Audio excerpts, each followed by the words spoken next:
Shalom teman-teman yang terkasih di dalam Tuhan Yesus Kristus. Berjumpa kembali dengan saya di channel ini. Terima kasih buat teman-teman yang selalu baik setia mendengarkan seluruh bagian diskusi, debat, dan pekabaran Injil melalui channel ini.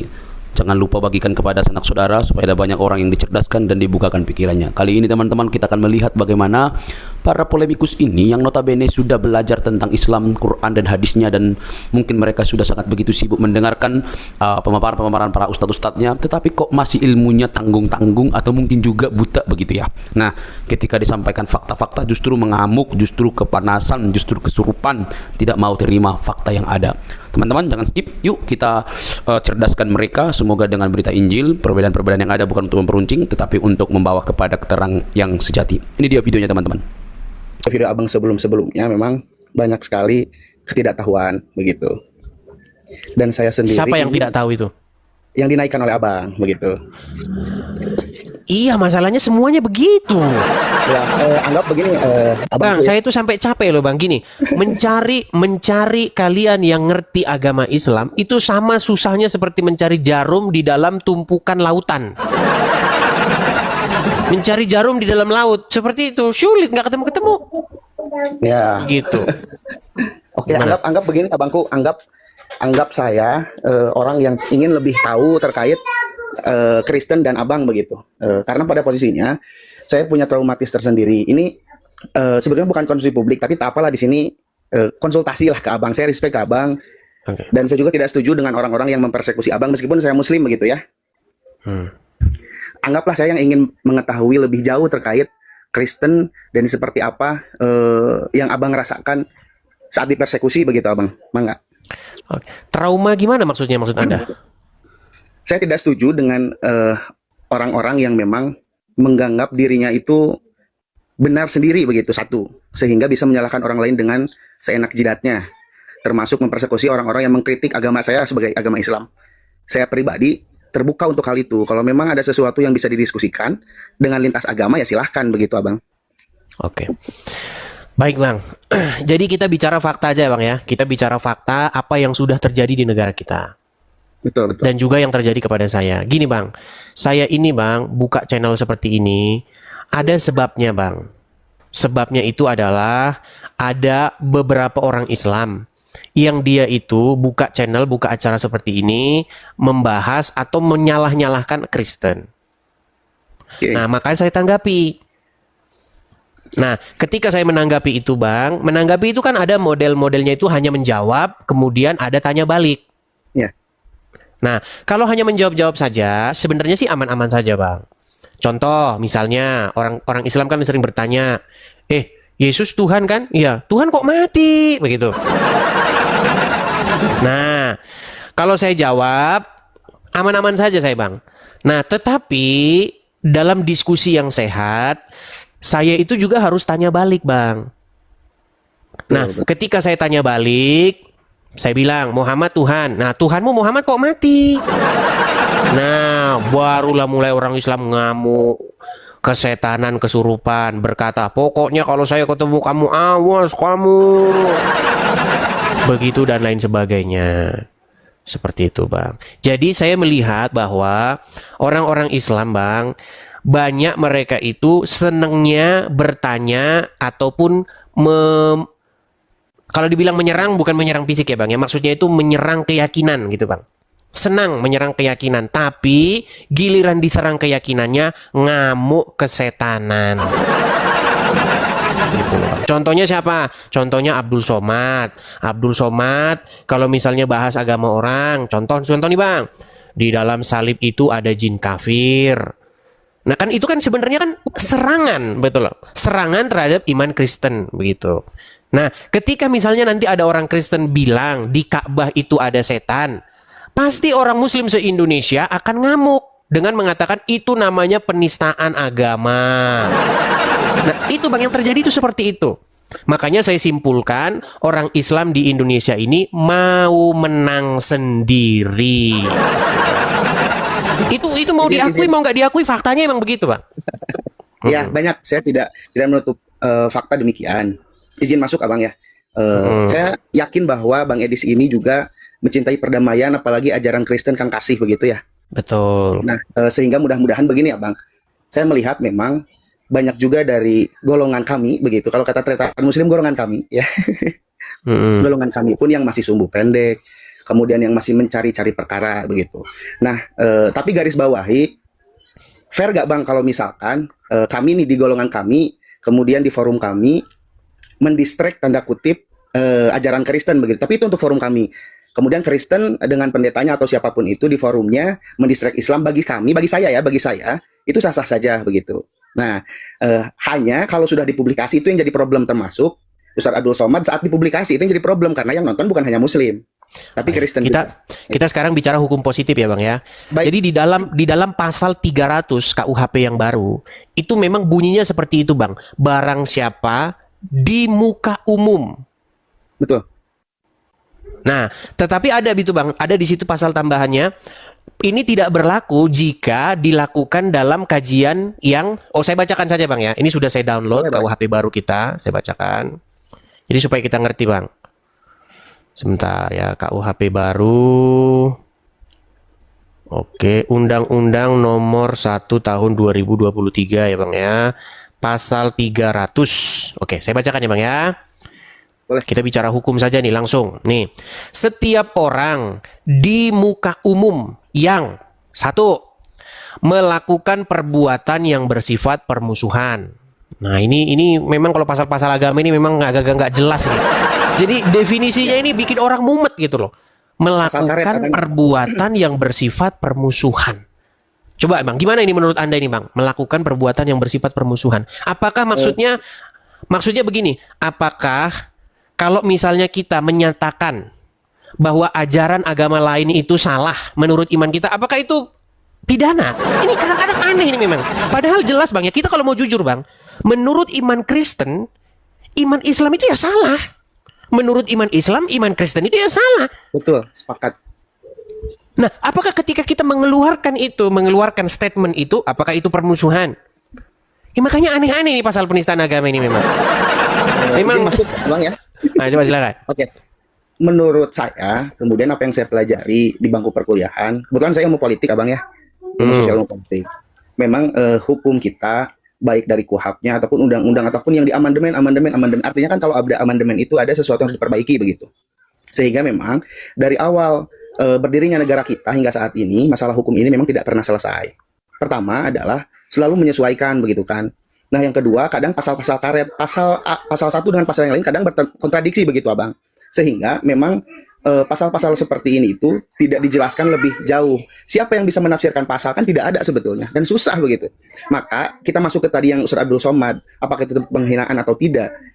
Bagi kami, kalau ada tindak pidana dari tanda kutip Ustadz, harusnya semua dipidana. Kalau saya ya, kalau ada tindak pidana di situ, ada delik hukumnya, harusnya semua dipidana. Baik dari pendetanya, kalau misalnya ada penistaan agama, ya pidana. Dari muslimnya sama. Hanya di sini kadang yang disebut people power Bang, yang disebut mayoritas ini memang kadang mengganggu kredibilitas hukum begitu. Baik, seandainya kalau ada anggota DPR di sini yang nonton nih, bisa dia naikin jelasin pasal yang dibikin sama mereka ini. Gini ya Bang ya. Ini saya kasih satu aja contoh pernyataan. Jadi ketika Abdul Somad mengatakan bahwa di salib itu ada jin kafir, itu kan imannya dia. Ya. Walaupun masalah dia ngarang atau bohong segala macam terserah. Itu keyakinan dia bahwa di dalam benda-benda tertentu membuat orang Islam terganggu imannya. Kan itu kan dimulai dengan pertanyaan kan, Ustadz, saya ini ketika melihat salib, kok hati saya itu gimana gitu kan. Nah, dijawablah oleh Abdul Somad, jin kafir katanya kan. Nah, sekarang kita bilang bunyi pasal ini kan, setiap orang yang di muka umum melakukan perbuatan yang bersifat permusuhan. Itu kan iman mereka, itu kan iman orang muslim, betul? Nah, yang menjadi masalah itu begini Bang, ketika kami orang Kristen juga menyatakan pernyataan yang sama. Contoh misalnya, menurut keyakinan kami, segala Allah bangsa-bangsa lain itu adalah berhala. Ya. Termasuk Allah yang disembah oleh umat Islam yang di Ka'bah. Makanya menurut iman kami, Ka'bah itu rumah berhala. Nah masalahnya ketika Muslim ngomong begitu, di dalam salib ada jin kafir, itu nggak masalah. Nah sementara yang Kristen ngomong di dalam Ka'bah ada setan, ada rumah berhala, menjadi masalah. Makanya ini menjadi sangat subjektif. Ditambah lagi bang, ditambah lagi penyidiknya Muslim, jaksanya Muslim, hakimnya Muslim, habislah, selesai dah sudah bang, habis. Betul bang. Jadi barangkali abang ini berangkat dari keresahan abang begitu ya. Kemudian melihat situasi dan kondisi yang bagaimana seakan-akan bukan seakan-akan, memang dalam berbagai hal minoritas ini selalu didiskriminasi begitu. Nah, saya pun berharap nih, karena saya respect, saya senang melihat abang, ngelihat video-video abang, live abang, saya senang. Karena apa? Karena keterbukaan, kebebasan freedom of speech dan kebebasan berpendapatnya itu ada. Hanya saja sangat disayangkan dengan buktinya abang ke Amerika, artinya di Indonesia ini masalah hukum ini belum selesai begitu. Dan sangat-sangat disayangkan dari golongan kami, dari Muslim sendiri itu banyak yang sumbu pendek. Artinya itu PR besar bagi kami, bagi orang-orang Muslim untuk memahamkan. Jadi jangan seakan-akan hukum ini hanya bisa menjamah minoritas gitu, seakan-akan mayoritas itu jarang dihukumi. Akan tetapi bang, perlu digarisbawahi bahwa segala sesuatu yang terjadi di Indonesia ini tidak lepas dari apa yang namanya gimmick politik bang. Kalau sesuatu itu sangat menguntungkan bagi si politisi A misal, maka segimanapun dia menyalahi aturan dan pelanggaran hukum, kalau masih apa bahasanya ya, masih menguntungkan dia, tidak akan pernah didelik hukum. Itulah yang terjadi sekarang begitu. Ya, ya tapi juga bang, ini sebenarnya kesalahan semua pihak bang. Betul. Pertama, ustadz-ustadznya saya lihat senangnya memprovokasi umat Islam. Iya, saya banyak melihat ada ceramah-ceramah ustadz. Barang siapa yang agamanya dinista tetapi diam saja, lebih baik dia pakai kain kafan. Diprovokasi, diprovokatori. Waduh, parah negeri ini. Parah bang. Seperti itu. Nah ini bang, ngomong-ngomong soal pasal 300 ini bang. Ini belum aja bang. Ya. Ini belum diterapkan. Sudah diganti. Memang saking nggak beresnya pasal ini bang. Jadi ada undang-undang lagi ya, Undang-Undang Nomor 1 Tahun 2026 itu tentang penyesuaian pidana. Mumet yang ada undang-undang kitab undang-undang hukum pidana KUHP. Terus belum juga udah keluar kitab undang-undang penyesuaian. Lama numpuk nggak rapi. Mereka ini bikin undang-undang nggak pernah rapi loh. Ditumpuk sana sini. Makanya orang jadi bingung. Baik nih. Ini belum bang. Itu pasal itu sudah diganti bang. Dirubah sedikit pasal itu. Nih saya bacakan bunyi yang sudah direvisi ya. Nih pasal 300 tadi hanya dirubah. Saya perhatikan hanya dihilangkan satu kalimat tadi bang. Nih saya bacakan ya. Pasal 300. Bentar bang, pelan ya. Ini dia nih. Setiap orang di muka umum yang melakukan perbuatan yang bersifat permusuhan, menyatakan kebencian atau permusuhan, atau menghasut untuk melakukan kekerasan atau diskriminasi. Nah, dari pasal ini bang, saya hanya setuju yang poin C. Jadi saya sangat setuju poin C. Bang, saya ini tinggal di Amerika, bang. Ya. Di Amerika ini, bang, ada juga yang namanya hate speech. Tapi yang dimaksud hate speech itu beda hate speech dengan freedom of speech. Betul. Kalau misalnya gini, bang, saya berpendapat bahwa kitab suci Al-Qur'an itu telah diedit. Nah, ketika saya mengeluarkan hasil penelitian saya itu bukan hate speech, bang. Itu adalah pernyataan hasil daripada pemikiran dia. Yang hate speech itu begini. Nih, ini saya setuju pasal C nih. Menghasut untuk melakukan kekerasan atau diskriminasi. Nah, di sini juga dilarang, bang. Itu pidana di sini. Contoh misalnya, saya bilang begini, agama Udin itu harus kita beginikan, harus kita begitukan. Itu baru pidana. Kalau itu saya setuju. Itu delik hukum, betul. Iya, itu namanya bukan free speech, tetapi sudah hate speech, ujaran hasutan untuk melakukan kebencian ataupun melakukan kekerasan. Jadi saya setuju yang poin C ini. Begitu. Bang, jadi memang kalau di Amerika itu kan Kalau tidak ada tindakan, itu tidak akan pernah masuk delik hukum. Iya, betul Masuk sekali. kekerasan, begitu. Kalau freedom of speech itu ngomong apapun, mau ngebangsat-bangsatin punten ya. Mau Nggak masalah, ngebangsat-bangsatin, nggak apa-apa. nggak masalah Bang Nggak Lili. masalah. Anda mau bilang pohon pisang itu pencipta langit dan bumi, terserah kamu, terserah Kayak kamu. bangkalin kerupuk, nggak apa-apa. Nggak masalah, nggak masalah. Menurut saya kaleng kerupuk inilah Tuhan, inilah botol aqua ini menurut saya Tuhan. Terserah kamu, gitu loh. Selama kamu tidak pakai kaleng kerupuk itu untuk nimpuk pala orang, gitu loh. Nah, makanya Bang, artinya pendapat harus dilawan dengan pendapat.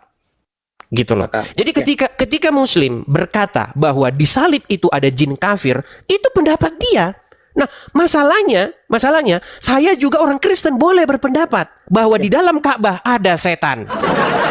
Cuman Bang yang jadi masalah, memang harus kita akui Bang, bahwa masyarakat Indonesia, khususnya orang-orang Islam, itu gampang panasan, gampang diprovokasi.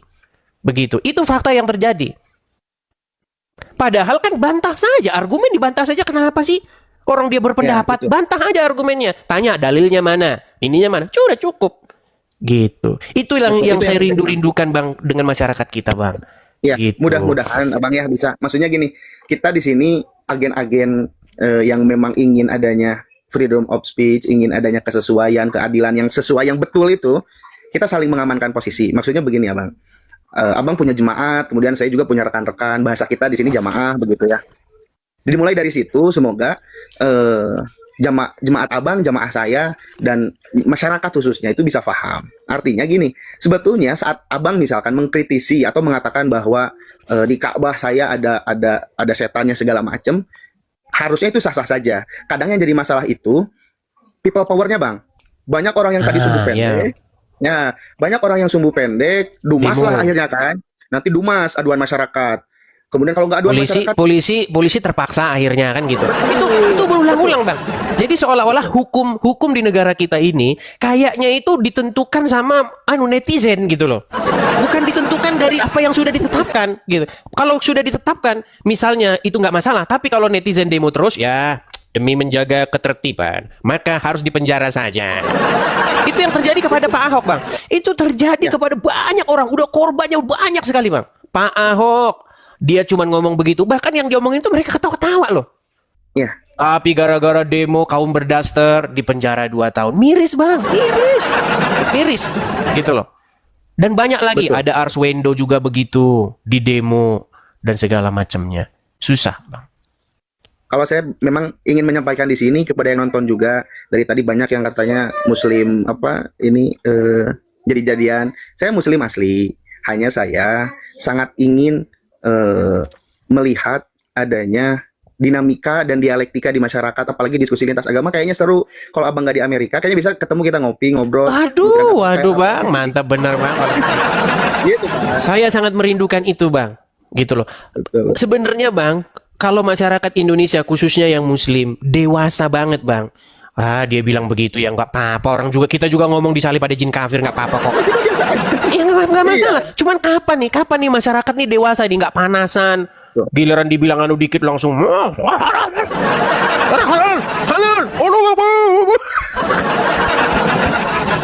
Susah kita ini aduh. Berat Bang. Coba bayangin Bang. Dalam diskusi-diskusi. Coba orang Muslim ketika bilang Paulus itu ngarang-ngarang agama Kristen. Paulus itu yang ngedit-ngedit agama Kristen. Gak apa-apa. Ini namanya pendapat dia. Ya orang Kristen kalau ngomong Muhammad ngarang-ngarang agama Islam ya gak apa-apa. Dan sebetulnya Bang, saya kadang berpikir di saat ada orang yang mengatakan Kristen ini, orang Islam ya, mengatakan Kristen apalah, kemudian disalib ada. Kadang saya mikir tujuannya apa, kemudian yang gak ada manfaatnya gitu loh. Ini maksudnya, saya punya iman sebagai seorang Muslim. Di saat ada orang yang Kristen ini, saya nggak akan pindah tuh gitu. Saya nggak akan pindah, dan ngapain gitu, buat apa gitu kan. Malah tadi muncul permusuhan. Kecuali Abang dari Kristen punya narasi secara ilmiah, Islam begini. Kami dari Muslim punya kajian ilmiahnya, kita sudah penelitian seperti ini dasarnya. Itu kan enak. Kalau sekarang kan jadi kayak, nggak akan beres. Dan permusuhan ini dari dulu sampai sekarang. Bahkan dari sebelum kemerdekaan menentukan dasar negara kita, perdebatannya gila. Nggak habis-habis, dari mulai Piagam Jakarta kemudian ganti lagi segala macam, itu kan sudah memperlihatkan bahwa di kita ini dialektikanya jalan, akan tetapi saat kepentingan masuk ke situ, apalagi kepentingan politis, ya selesai. Termasuk masalah Jakarta Pak Ahok kemarin. Karena kepentingan politik masuk, ya semua jadi amburadul, Bang. Agama dipakai jadi alatnya, ya sudah, selesai semua. Ya, baiklah. Tapi intinya memang saya lihat ada perubahan sih ya. Masalah kemarin kan waktu KUHP lama itu kan pasal 156A ya. Nah, Ya, 156. udah Masih yang lama, jadi Pak. istilah penodaan agama yang sudah makan korban banyak sekali itu sekarang udah dibuang. Ini sebenarnya sudah bagus, tapi masih agak sedikit membingungkan ini. Jadi kalau Ya. teman-teman ada yang mau uji materi, ya semoga teman-teman ada lah ya yang mau menguji materi pasal ini ke MK besok supaya poin A dan B ini dihilangkan ini. Setiap orang di muka umum. Nah, pengertian di muka umum ini juga nggak jelas, Bang. Apa maksudnya di muka umum ini? Apakah TikTok ini muka umum? Karena Ya, setahu harusnya saya di muka ITE ini ya. coba ini, apakah ini ITE atau bagaimana? Coba, kalau setahu saya Bang, di muka umum itu di jalan atau di atas podium, nah Betul. itu di muka umum. Apakah TikTok itu muka umum? Nah ini bingung lagi, Iya. ya kan? Dan ITE Nah, itu coba kan nih. masih pasal karet, Bang. ITE ini masih pasal karet, kita nggak jelas. Dan nggak harusnya KUHP itu kan bisa ditafsirkan oleh Kepres begitu ya. Tapi sampai saat ini hal-hal yang memang kayaknya sih masih problem atau isu yang masih dipelihara untuk kepentingan, Bang. Kalau saya misalkan- melihatnya nggak seperti itu. Kalau saya melihatnya orang-orang yang buat undang-undang ini, bapak-bapak anggota dewan yang bikin undang-undang ini, sebenarnya saya melihat ada keinginan mereka untuk meredam yang namanya kerusuhan di tengah masyarakat. Makanya dibikin seperti ini. Karena masyarakatnya belum dewasa. Begitu. Akhirnya ya terpaksa dibikin begini. Ya Gitu. karena kalau misalkan kita ingin ada freedom of speech yang tanda kutip seperti di kiblat kita di Amerika begitu, maka ya tadi harus dewasa dulu. Jangan sampai kita melindungi ketersinggungan. Jadi hukum ini sekarang orang yang tersinggung itu dilindungi. Nah itu dia parah Bang. Ini dia susah ini, masa tersinggung kok gimana ini sulit. Misalnya nih Bang ya, ini Masing-masing orang beda, Bang. ini misalnya saya kasih contoh nih ya, setiap Ya. orang yang melakukan perbuatan yang bersifat permusuhan terhadap orang lain, golongan atau kelompok atas dasar agama nih. Saya kasih contoh begini Bang. Debat capres, golongan dari pendukung capres. Ya kan? Masa nggak boleh dari golongan capres A melakukan sebuah kritik, melakukan sebuah ujaran di mana program-program ini salah bla bla. Masa itu dibilang apakah itu ujaran permusuhan? Apa permusuhan ini apa maksudnya? Permusuhan itu kan artinya kontra, betul nggak? Masa iya saya capres yang ini saya dukung program capres sebelah? Pasti saya berbeda dengan pendukung capres sebelah. Nah, ketika saya mengatakan bahwa orang-orang dari capres sebelah itu programnya ngada-ngada, programnya ngaco, salah bla bla bla. Apa itu dikatakan ujaran permusuhan? Bingung juga. Makanya pening Harusnya nih di enggak, pasal ini saya baca ini, pening pala saya. Gitu loh. Susah, ya. Ya, siap Abang. Terima kasih waktunya, Bang. Sama-sama, Mudah-mudahan kalau saya ke Amerika atau Abang bisa pulang ke Indonesia dengan situasi yang kondusif, kita bisa ngopi di darat lebih enak, bisa ini. Ya. Siap. Oke, begitu ya Bang Absurd ya. Siap. Sampai bertemu Oke. lagi di momen dan kesempatan yang lebih santai dan lebih enak lagi ya, Bang. Terima kasih Bang Absurd. Saya turunkan ya Bang ya. Untuk ini aja, untuk ngeklaim aja nih teman-teman, Bang, kalau saya muslim. Asyhadu alla ilaha illallah wa asyhadu anna Muhammadar Rasulullah. Kalau mau baca surat apapun insya Allah saya hafal, mangga. Coba Bang, coba satu surat yang masih biar untuk mematahkan orang-orang yang mengatakan Anda nyamar. Coba silakan. Boleh. Ya ayuhan nas, inna khalaqnakum min dzakari wa unsa wa ja'alnakum syu'uban wa qabaila lita'arafu. Inna akramakum min atqakum. Kalau yang lain, Oke, sah la ini udah ilaha sah. illallah wahdahu la syarika lah, lahul mulku wa lahul hamdu yuhyi wa yumiitu wa ala kulli syai'in qadir. Mangga itu mah. Sah tuh sah Udah kalian. Siap. sah ya. Oke. Sah. Oke. Terima kasih Bang. Selamat malam. Siap. Iya. Iya. Ya. Oke, saya turunkan Bang ya. Nah itulah teman-teman. Enaknya kalau kita sama-sama dewasa seperti itu. Tapi yang terjadi kan, aduh. Kalau saya bilang di Ka'bah ada jin kafir, wah, selesai. Ya seperti itu ya teman-teman ya. Jadi kalau ada anggota DPR yang nonton ya, cobalah Anda terangkan lah ini gimana maksudnya ini bingung juga. Belum umurnya belum sebulan teman-teman. Umur belum sebulan sudah direvisi. Setiap orang di muka umum yang melakukan perbuatan yang bersifat permusuhan. Siapa yang menentukan itu bersifat permusuhan? Hakim. Kalau hakimnya muslim ya repot. Jadi kalau udah kayak begini teman-teman ini bakalan makan banyak korban lagi nih. bersifat permusuhan. Yang menentukan bersifat permusuhan hakim, hakimnya Islam. Oke. Terus menyatakan kebencian atau permusuhan, menyatakan kebencian atau permusuhan. Menyatakan kebencian atau permusuhan. Ini banyak hadis-hadis yang akan repot ini kena pasal ini. Karena banyak hadis-hadis yang menyatakan kebencian atau permusuhan. Duh iya. Ada sebuah hadis yang mengatakan tidak akan terjadi hari kiamat sampai kaum muslimin itu membunuh orang-orang Wahyudi. Ada sebuah hadis yang mengatakan janganlah kamu berteman dengan orang-orang non-muslim. Loh ada. Itu apakah itu menyatakan kebencian atau permusuhan? Nah, repot ini hadis-hadis nanti kena ini semua ini. Menyatakan kebencian atau permusuhan atau menghasut untuk melakukan kekerasan atau diskriminasi. Nah, saya sangat setuju yang C ini. Menghasut untuk melakukan kekerasan atau diskriminasi. Sebenarnya harusnya kalau saya perancang undang-undangnya bukan begini bunyinya. Saya nggak tembus anggota DPR. Kalau menurut saya seharusnya begini. Setiap orang yang melakukan perbuatan menghasut ataupun melakukan kekerasan atau diskriminasi. Harusnya bunyinya begitu. Setiap orang yang menghasut atau melakukan perbuatan kekerasan ataupun diskriminasi terhadap orang lain, agama, berdasarkan kelompok agama atau kepercayaan. Nah itu contoh, saya kasih contoh.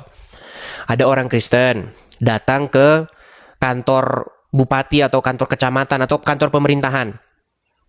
Ya kan? Terus dibilang, yang Kristen disusahkan saja izinnya. Itu diskriminasi. Nah, itu nggak boleh. Kan banyak itu orang Kristen mau ngurus sebuah izin dipersulit karena apa? Kristen.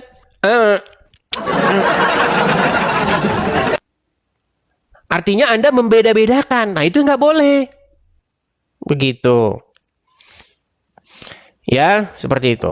Atau kalaupun misalnya ini mau diterapkan kepada semua, ya di prakteknya ya harus semua lah, jangan cuma muslim doang.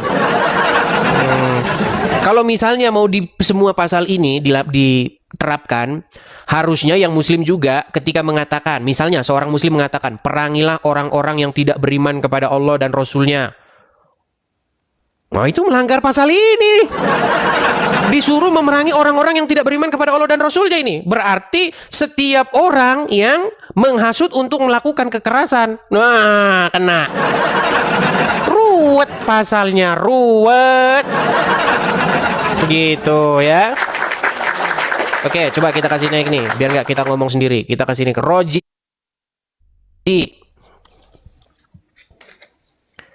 Ya, silakan Roji. Halo Bang Edis. Nyalakan kamera dulu, Roji. Diperangin, mu'ala pindah ke diperangin. Nah kan? Berarti Anda setuju? Berarti Anda setuju bahwa ayat Al-Quran menyerukan untuk memerangi non-muslim? Biar nggak ada tembak-tembakan, Bang Edis. Mu'ala aja, asyhadu an la ilaha illallah. Ya inilah faktanya kan? Fakta. Tapi ya beginilah teman-teman ya. Semoga kedepannya negara kita ini semakin baik ya. Undang-undangnya juga dirapikan, jangan kececer di sana sini, cecer sana sini. Baru aja mau dirapikan, udah kececeran lagi. Iya, Undang-Undang Nomor 1 Tahun 2023. Ini KUHP kita, teman-teman. KUHP kita itu KUHP lama tadinya kan. Nah, ini sudah dibikin. 2023 itu udah disahkan. Cuman berlakunya itu 2026. Baru berlaku 1 bulan, sudah keluar lagi undang-undang penyesuaian pidana. Sudah lagi diedit lagi. Anggota DPR, gaji gede, bikin undang-undang aja pececer ke sana kemari. Susah. Oke, kita kasih naik ada Pendeta Waras. Dari nama-namanya aja cuma Pendeta Waras nih. Ya, silakan. Nyalakan kamera Anda. Ayo diskusi yang baik yuk. Halo? Iya, ya. Ah, silakan Bang. Anda muslim Bang? Kabar Edis? Kabar baik. Gimana kabar Anda? Kabar baik. Coba bagusin dulu saya sinyalmu sangat bersyukur lah. sekali ya. Enggak, sinyalmu bagusin dulu di lah. malam Sinyalmu ini. buruk loh. Bagusin dulu lah sinyalmu biar nggak rusak begini. Bang. Sebentar sinyalku nih. Nih udah aku yang ada di bawah turunkan katanya ini. Kenapa Edis? Kenapa mereka Sinyalmu bagusin disuruh turunkan dulu. ini? Ada apa? Jangan alasan kamu Edi, jangan alasan dengan saya. Suara bagus kok. Nggak ada sinyal bagus. Ini ngomong sama mereka ini Jangan susah dengan saya. benar coba. Kenapa ini? Dikasih tahu nggak percaya. Suaramu itu selain delay balik ke sini. Nggak bagus gimana ini? Ya Tuhan, ampunilah diriku. Kenapa kamu takut? Benar-benar. Kamu takut sama saya? Susah kan teman-teman, berat kan? Itu sama seperti kita kasih tahu, jangan ikutin itu yang di kuburan itu, udah kita teriak-teriakin, apa lo? Heran, udah dikasih tahu sinyalnya macet-macet, masih aja ngeyel merasa sinyalnya bener. Susah, berat. Makanya teman-teman saya ini udah perlu ke psikiater loh. Iya, saya ini mengalami yang namanya, saya ngomong tadi betulan. Ya, saya lagi di jalan saya ngomong, kayaknya saya perlu ke psikiater. Kenapa? Kayaknya saya mengalami gangguan ini saya ini. Makasih Ani, makasih. Iya. Nampaknya saya ini perlu refreshing. Seperti itu. Teman-teman, perlu penghiburan saya ini. Sekalipun saya sering ngelawak ngehibur kalian, saya perlu dihibur juga loh. Ya. Oke. Coba kita kasih naik ada Baham Hasibuan. Ya silakan Baham Hasibuan. Ya, Kristen atau Islam, Bang? Islam. Baham Hasibuan, Kristen Islam. atau Islam? Ya, silakan, Bang. Apa yang mau? Islam. Iya, Bang. Apa yang mau Abang utarakan? Silakan. Badan Kristen dah. Delay juga. Pak Edis TV. Edis TV kan? Oh, jelas kan? Suara Jelas, Bang, jelas. Cuman suara Abang agak delay. Terjeda sekitar 2 detik. Nah, kan macet lagi kan? Pak, tolonglah Pak, gerakan internet se-Indonesia, Pak. Sinyal kayak begini gimana? Oke, coba dianu ya, dibagusin dulu Bang, sinyal Abang, Bang. Kita mau diskusi. Susah ini. Ayo, coba yuk. Ini anggaran kita ini banyak loh teman-teman ya. Cobalah anggaran itu dimanfaatkan betul, dihabiskan betul-betul untuk kemajuan rakyat nih. Aduh, sinyal sulit begitu. Aduh. Oke, kita kasih naik ada. Sebentar ya. Sebentar teman-teman. Kang Mas, coba ya silakan. Oh, Kang Mas sudah nggak ada di bawah. Terima kasih topinya. Berkat Diesel. Ini kayaknya Kristen ya. Muhammad Yohanes ya silakan. Silakan Bang, nyalakan kamera Bang. Muslim ya Bang. Wah, makasih Bang Tobias. Terima kasih Bang Tobias. Makasih Bang ya. Makasih Bang. Makasih Bang Tobias ya. Muhammad Yohanes silakan Bang. Nah, gimana nih Muhammad Yohanes ini? Nah, kan?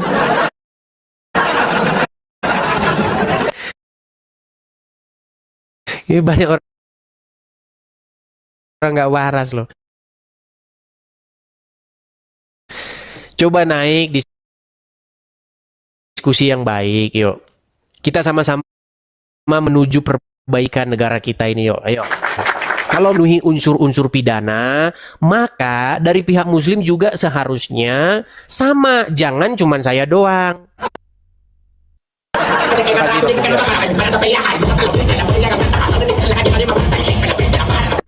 Makasih Bang Tobias, makasih. Gitu ya teman-teman ya.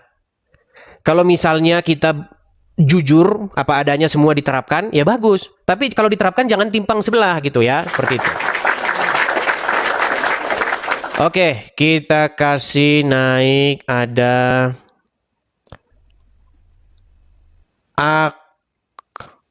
Puntai, coba Puntai. Silakan. Terima kasih ya Bang Tobias, terima kasih Bang. Silakan Puntai CS. Muslim atau Kristen Bang? Puntai. Oke, baik, kita kasih turun ya. Nampaknya kalau udah begini-begini nih kita udah waktunya iklan. Terima kasih Bang Tobias, terima kasih, terima kasih. Ya teman-teman, jangan lupa untuk support channel saya ini ya teman-teman ya. Support baik melalui Gift, baik melalui tap-tap layar, share, bagikan siaran ini, ataupun teman-teman juga bisa mengirim satu love orange ya supaya channel kita ini semakin kuat ya. Terima kasih dukungan secara teman-teman, dukungan secara finansial baik berupa Gift maupun dukungan langsung ya teman-teman ya. Bagi teman-teman yang mau mensupport langsung acara ini, teman-teman bisa mensupport saya di sini teman-teman. Ini saya kasih di layar dulu. Oke, kelihatan ya teman-teman ya. Dukung program saya ini secara finansial di yang tertera di layar. Teman-teman silakan tangkap aja dulu layarnya supaya apa? Supaya nanti teman-teman nggak kehilangan kontaknya. Bagi teman-teman yang nonton di YouTube itu ada tulisan berjalan yang bunyinya itu bahwa video-video saya ini itu tanpa iklan teman-teman. Jadi YouTube saya itu nggak ada iklannya, sama sekali nggak ada iklannya. Jadi teman-teman bisa nonton lempeng lurus tanpa ada terganggu iklan. Nah, karena tidak ada iklannya, maka teman-teman mensupport secara finansial bisa langsung tuh yang tulisan berjalan itu atau yang ada di layar. Silakan teman-teman tangkap layarnya ya. Seperti itu. Oke, sekarang saya balikkan lagi, saya ganti lagi backgroundnya supaya kita diskusi, kita lanjutkan seperti tadi ya. Oke, silakan bagi yang muslim-muslim kalau mau naik silakan. Kita kasih naik ada Al Halimina.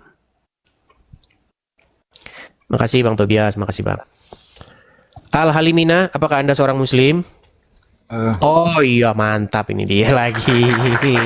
Selamat malam Bang Edi. Selamat malam Bang. Gimana kabar Bang? Ya, Bang. Ya, alhamdulillah baik lah, alhamdulillah. Saya cuma mau bertanya, Bang. Saya sesinya bertanya lah ya, nggak diskusi, nggak nyambung, mungkin diskusi dengan saya. Saya bertanya aja ya. Gimana, Bang? Kalau Bang Edis ada waktu, saya ingin bertanya Matius 5 ayat 46 sama 47. Matius 5 46 47. Baik, ya, Matius ya, 5 ya.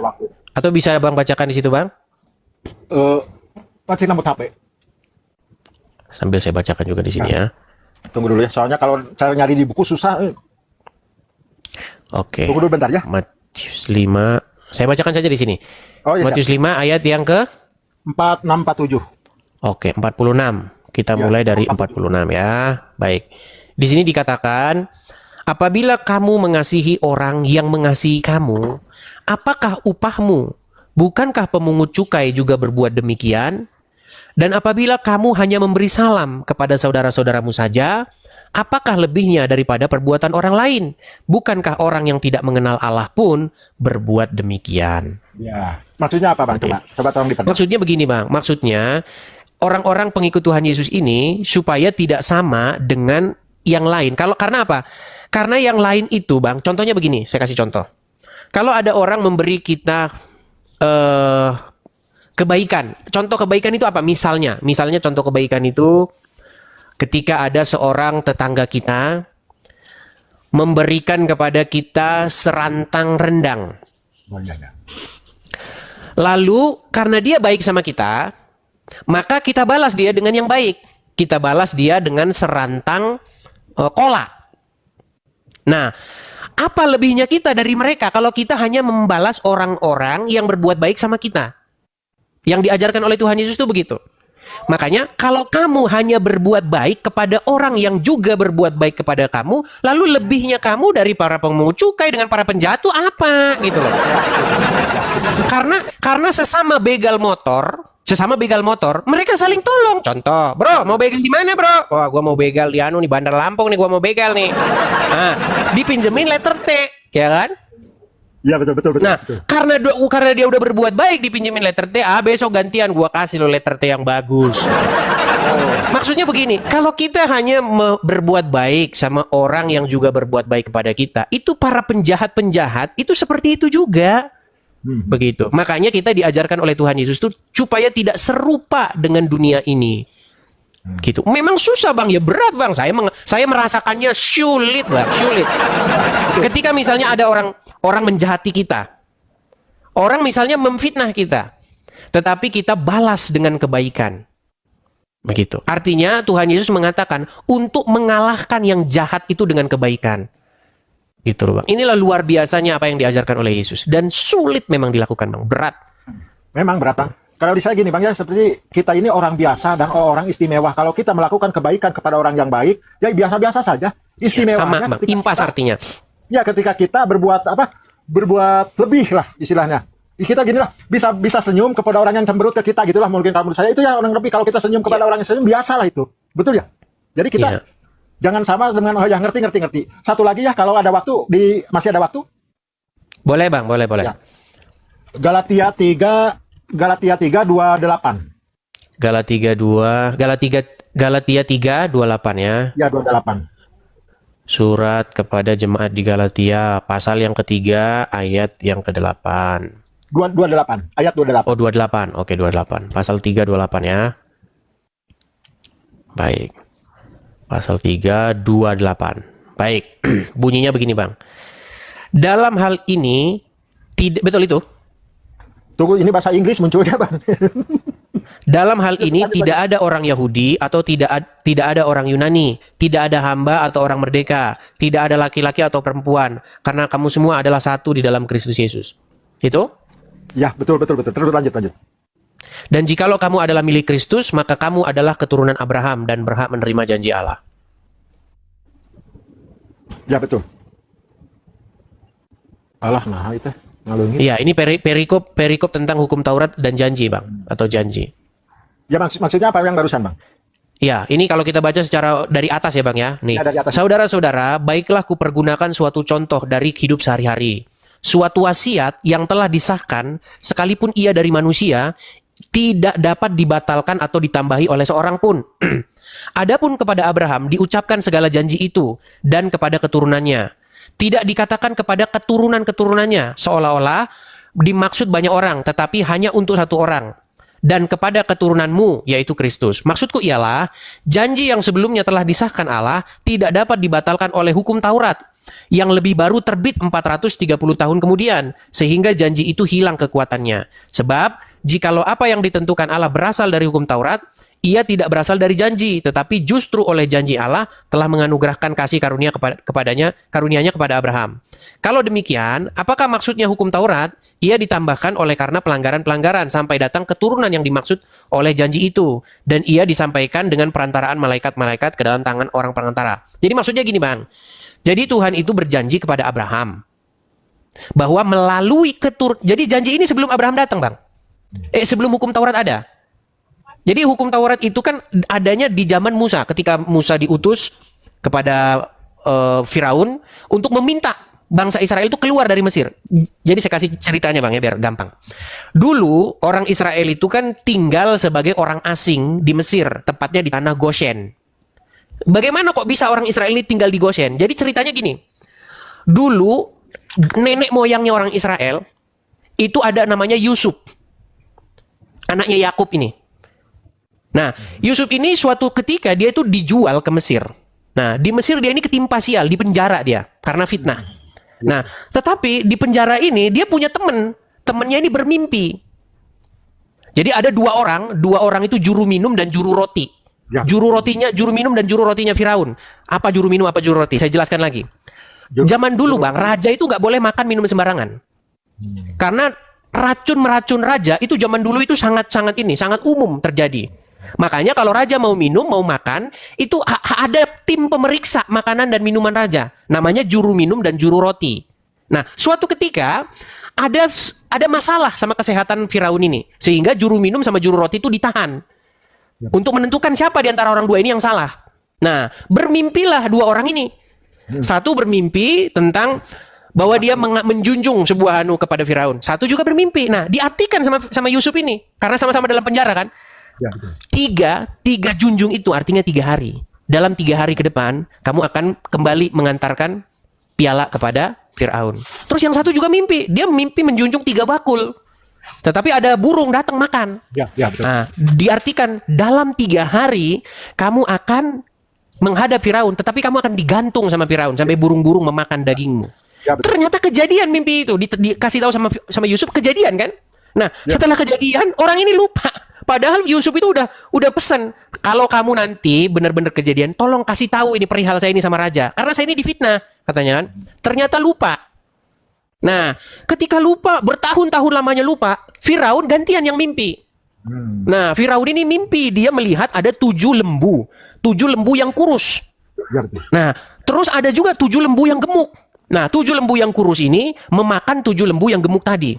Nah, tetapi setelah dimakan, perutnya itu seperti nggak ada bekas-bekas makan gitu, masih tetap kurus gitu. Nah, ini bikin Firaun tuh nggak bisa tidur. Lalu dia tidur lagi, mimpi lagi untuk kedua kalinya. Dia mimpi ada butir gandum yang kering memakan butir gandum yang gemuk. Tapi sama seperti itu. Sehingga dia gundah gulana akan mimpinya ini, Firaun ini. Dipanggil semua ahli bijaksana pandai, nggak ada yang ngerti. Sehingga itu membuat seorang juru minum tadi teringat akan temannya di dalam penjara. Nah, akhirnya dipanggil menghadap Firaun, dikasih tahu sama Firaun. Ya Tuanku Raja, 7 lembu yang kurus itu artinya akan datang 7, itu artinya 7 tahun. Kemudian 7 lembu yang gemuk itu artinya juga 7 tahun.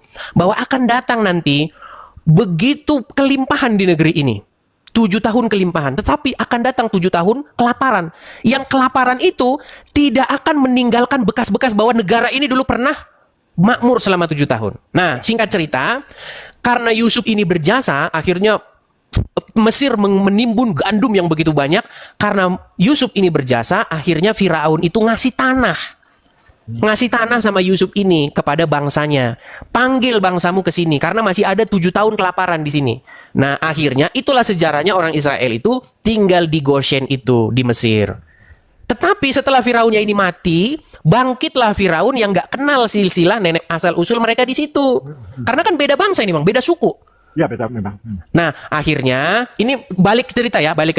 Akhirnya diutuslah Musa karena ditindas sama Firaun yang baru ini, yang nggak ngerti silsilah nenek moyang mereka ada di situ. Ditindas mereka, dikerja paksa. Akhirnya dibawalah orang Israel itu keluar. Nah, ketika dibawa keluar dari Mesir, dikasih hukum, dikasih ketertiban sama Tuhan, namanya hukum Musa, hukum Taurat. Tetapi sebelum hukum itu diturunkan, sebenarnya Tuhan tuh udah punya janji sama nenek moyang mereka bahwa melalui keturunan Abraham semua bangsa nanti akan mendapat berkat. Tetapi Bang, seolah-olah hukum Taurat ini dengan janji Tuhan kepada Abraham ini bertolak belakang. Nah, ini yang nggak dipahami oleh orang Yahudi sampai sekarang. Makanya mereka masih bela-belain hukum Taurat. Padahal sebelum hukum Taurat itu diberikan kepada Musa, Tuhan sudah bersumpah kepada Abraham bahwa melalui 1 orang keturunanmu, wahai Abraham, semua bangsa di muka bumi ini akan mendapat berkat. Nah, itu berbicara tentang Sang Mesias, Bang, keturunan Abraham. Jadi, ketika Yesus datang, janji Tuhan kepada Abraham itu masih berlaku. Itu nggak bisa dibatalkan sama hukum Taurat, nggak bisa. Makanya ketika orang menerima Yesus, baik dia itu bukan orang Yahudi, orang Yunani, orang Jawa, orang Batak, dia tetap menerima berkat itu yang sudah disumpahkan Tuhan itu tadi. Jadi sekarang orang Yahudi bela-belain. Nah, itulah perdebatan antara Paulus dengan Simon, dengan Petrus. Karena apa? Karena menurut Petrus, menurut murid-murid yang lain, kalau orang mau masuk, itu harus disunat. Harus disunat, kemudian harus menjalankan ini, itu, segala macam. Nah, makanya di dalam ini pertanyaan Abang tadi, nih Bang ya. Nih, pasal 28 tadi ya. Dalam hal ini tidak ada orang Yahudi atau orang Yunani, tidak ada hamba, tidak ada orang merdeka, tidak ada laki-laki, tidak ada perempuan, karena kamu semua adalah satu di dalam Kristus. Ini Bang, berbicara. Makanya antara hukum Taurat dengan janji. Itu yang Rasul Paulus jelaskan. Ya, ngerti Bang, saya ngerti. Ya, saya ngerti. Tapi ini cuma maunya sih 3 kalau ada kesempatan. Kalau udah ya nggak apa-apa lah. 1 lagi kalau ada kesempatan. Kalau kita kasih kesempatan dulu kepada muslim yang lain ya. Oh ya, terima kasih ya Bang, terima kasih. Oke, sama-sama Bang. Sama-sama. Terima kasih Bang. Ya. Sama-sama Bang ya. Oke ya. Ya, seperti itu ya teman-teman ya. Jadi makanya teman-teman, kita itu patokannya itu merujuk kepada janji Tuhan kepada Abraham. Begitu. bukan patokannya kepada hukum Taurat. Tapi kata Rasul Paulus, hukum Taurat itu baik. Hukum Taurat itu baik. Begitu.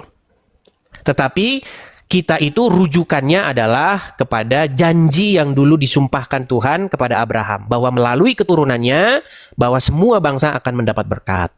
Seperti itu. Makanya Injil Matius itu dibuka dengan istilah, inilah silsilah Yesus, anak Daud, anak Abraham. Penulisan Injil itu dimaksudkan untuk ngasih tahu bahwa janji Tuhan itu sudah ditunaikan gitu loh. Seperti itu teman-teman ya, biar kita ngerti iman kita. Gitu.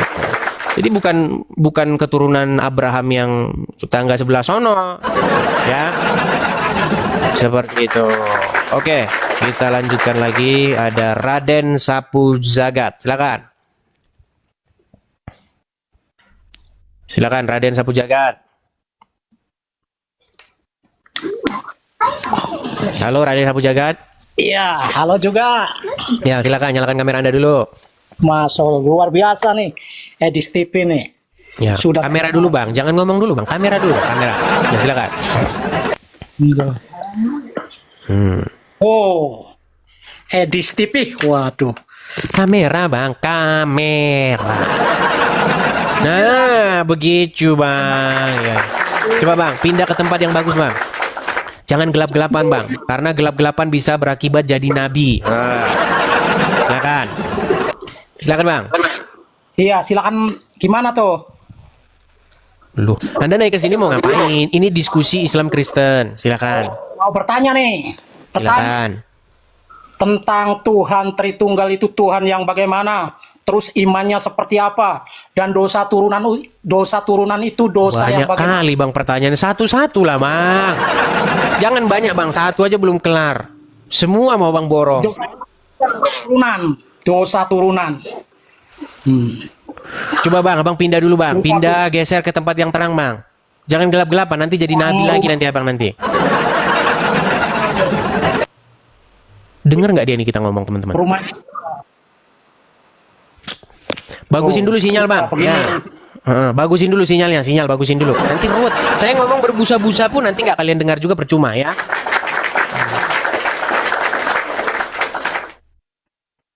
Kita kasih naik ada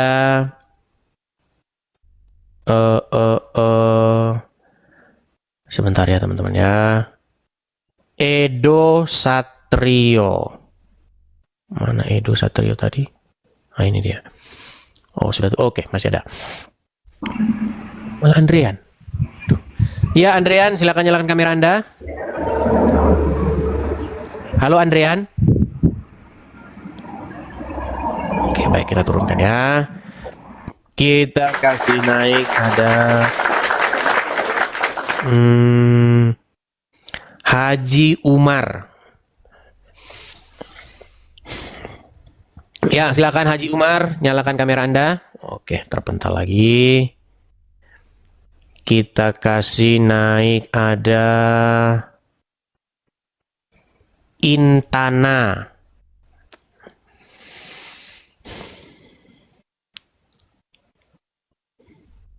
Halo Intana. Halo Intana. Ya, silakan nyalakan kamera Intana. Kamera nyala dulu Intana.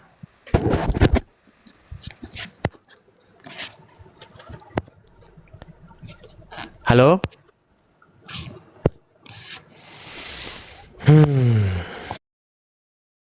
Baik juga. Kalau begini-begini kita iklan lagi. Kalau itu tanda-tanda udah nyuruh saya iklan. Kita naikkan 3 orang nggak jelas ya berarti iklan. Sekali lagi teman-teman, support dan dukung ya teman-teman ya. Support dan dukung channel ini. Caranya teman-teman, support secara gratis. Nih, caranya tap-tap layar. Kemudian bagikan kepada teman, keluarga, siapapun yang pengen mualaf atau pengen masuk Kristen, bagikan kepada mereka. Kemudian jangan lupa juga untuk memfollow, mengikuti akun ini. Karena di luar sana itu ada banyak akun tiruan-tiruan. Nah, ikutin follow akun ini. Kemudian Love Orange. Nah itu semua gratis, teman-teman.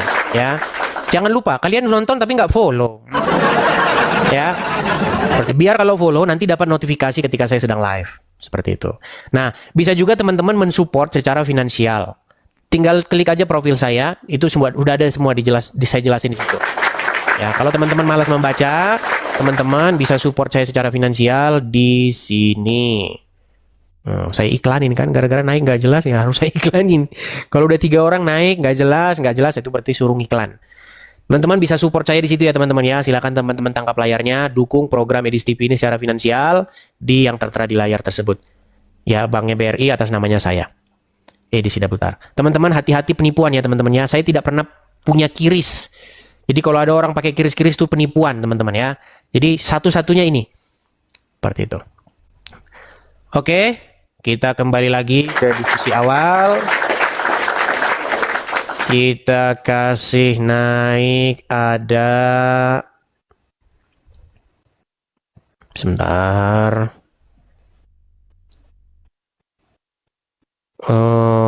Pak Rozak. Ya, silakan Rozak. Halo, selamat malam Pak Rozak. Halo, selamat malam Bang Edi. Silakan Pak Rozak nyalakan kamera. Itu dah. Oke, Pak Rozak, Anda Muslim? Asli Muslim saya. KTP. Oke, silakan Pak Rozak. Apa yang mau Anda KTP ya? utarakan? Silakan. Apa maksudnya KTP? Ya, Islam di KTP. Orangnya? Islam. Kopi Bang, enggak kopi juga. Jadi Oke, gini, silakan. Abang Kristen apa Bang? Protestan, Katolik Bang? Agama aja Bang. Saya tidak ada denominasi Bang. Saya Kristen aja gitu Bang. Tapi kalau mau dibilang ya Protestan gitu dah. Jadi Kristen aja. Jadi saya dulu Kalau mau dipaksa dari ini sudut negara ya Protestan gitulah. enggak usah dibahas dari sudut mana. Aku pun enggak mau panjang lebar, cuma pengen Karena tahu. di dalam Alkitab Bang, itu nggak ada Kristennya Advent kah, Kristennya Katolik kah, Protestan kah, nggak ada di dalam. Pengikut Yesus itu ya pengikut Yesus Bang. Cuman orang itu mengasih denom-denom begitu Bang. Karena mereka punya sudut pandang yang sedikit berbeda begitu. Berarti untuk Katolik dan Protestan ini Alkitabnya beda juga atau tetap Injil? Baik. Jadi Bang, secara umum sama Bang. Cuman orang-orang Katolik itu punya kitab yang orang Protestan tuh nggak punya. Nah, itu kami sebut dengan Deuterokanonika. Jadi ada beberapa kitab di dalam Perjanjian Lama yang tidak ada di dalam Alkitabnya orang Kristen Protestan. Contohnya, misalnya ada Makabe, begitu. Oke, jangan terlalu jauh dulu Bang. Aku tanya Bang, beda Perjanjian Baru itu apanya Bang? Gimana tadi putus tadi? Gimana? Alkitab itu kan ada 2. Saya pernah sekolah di Saperius Emmanuel juga kemarin. Saya Muslim cuma saya sekolah di Saperius SMP-nya. Jadi saya mengenal 2 Alkitab itu, ada Perjanjian Lama dan Perjanjian Baru. Itu bedanya di mana? Perjanjian Baru dengan Perjanjian Lama itu. Oke, Perjanjian Lama itu berbicara pada masa sebelum Sang Mesias datang. Dari zaman penciptaan langit dan bumi sampai zaman sebelum Mesias dilahirkan. Nah, sedangkan Perjanjian Baru ke belakang berbicara tentang Sang Mesias datang sampai nanti langit yang baru dan bumi yang baru. Gitu. Terus oke. Jadi aku kan belum pernah belajar nih untuk Alkitab. Makanya aku betul-betul tanya dari awal. Terus untuk di Kristen Bang ya. Untuk di Kristen itu untuk surga dan nerakanya itu seperti apa? Kristen ya, untuk ajaran Kristen ya. Baik, Bang. Jadi sebenarnya Bang, tidak ada istilah surga dan neraka sebenarnya dalam Kristen maupun dalam Islam.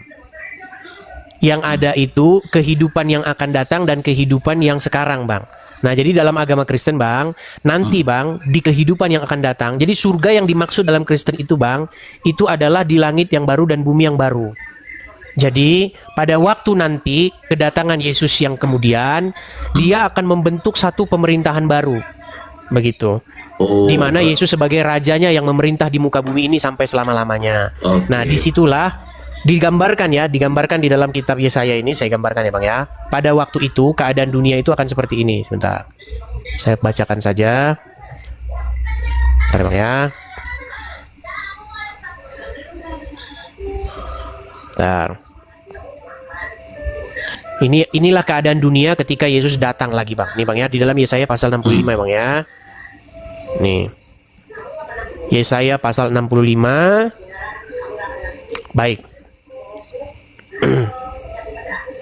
Pasal yang 65 ayat yang ke 25. Tapi sebelum 25 kita baca dulu ayat sebelumnya ya Bang ya. Oke. Janji mengenai langit yang baru dan bumi yang baru nih. Sebab sesungguhnya aku akan menciptakan langit yang baru dan bumi yang baru. Hal-hal yang dahulu tidak akan diingat lagi dan tidak akan timbul lagi dalam hati. Tetapi bergembiralah dan bersorak-soraklah untuk selama-lamanya atas apa yang kuciptakan. Sebab sesungguhnya aku menciptakan Yerusalem yang penuh sorak-sorai dan penduduknya mana tadi? Lompat nih, bentar. Penduduknya riang gembira. Tetapi bergembiralah sorak-sorai untuk selama-lamanya atas sebab sesungguhnya aku menciptakan Yerusalem penuh sorak-sorai, penduduknya penuh kegirangan. Aku akan bersorak dan seterusnya. Kita pasal ke-25 ya Bang ya. Nih. Bagaimana keadaannya di sana nanti? Akan begini, serigala dan anak domba akan bersama-sama makan rumput. Singa akan makan jerami seperti lembu dan ular akan hidup dari debu. Tidak ada yang akan berbuat jahat atau yang berlaku busuk di segenap gunungku yang kudus. Gitu Bang. Di dalam kitab Wahyu itu juga dijelaskan Bang bahwa ia akan menghapuskan segala air mata dari mata mereka dan kematian tidak akan ada lagi. Nah, berarti Bang, untuk di Kristen ini jelas di Alkitab tidak ada surga neraka Bang ya?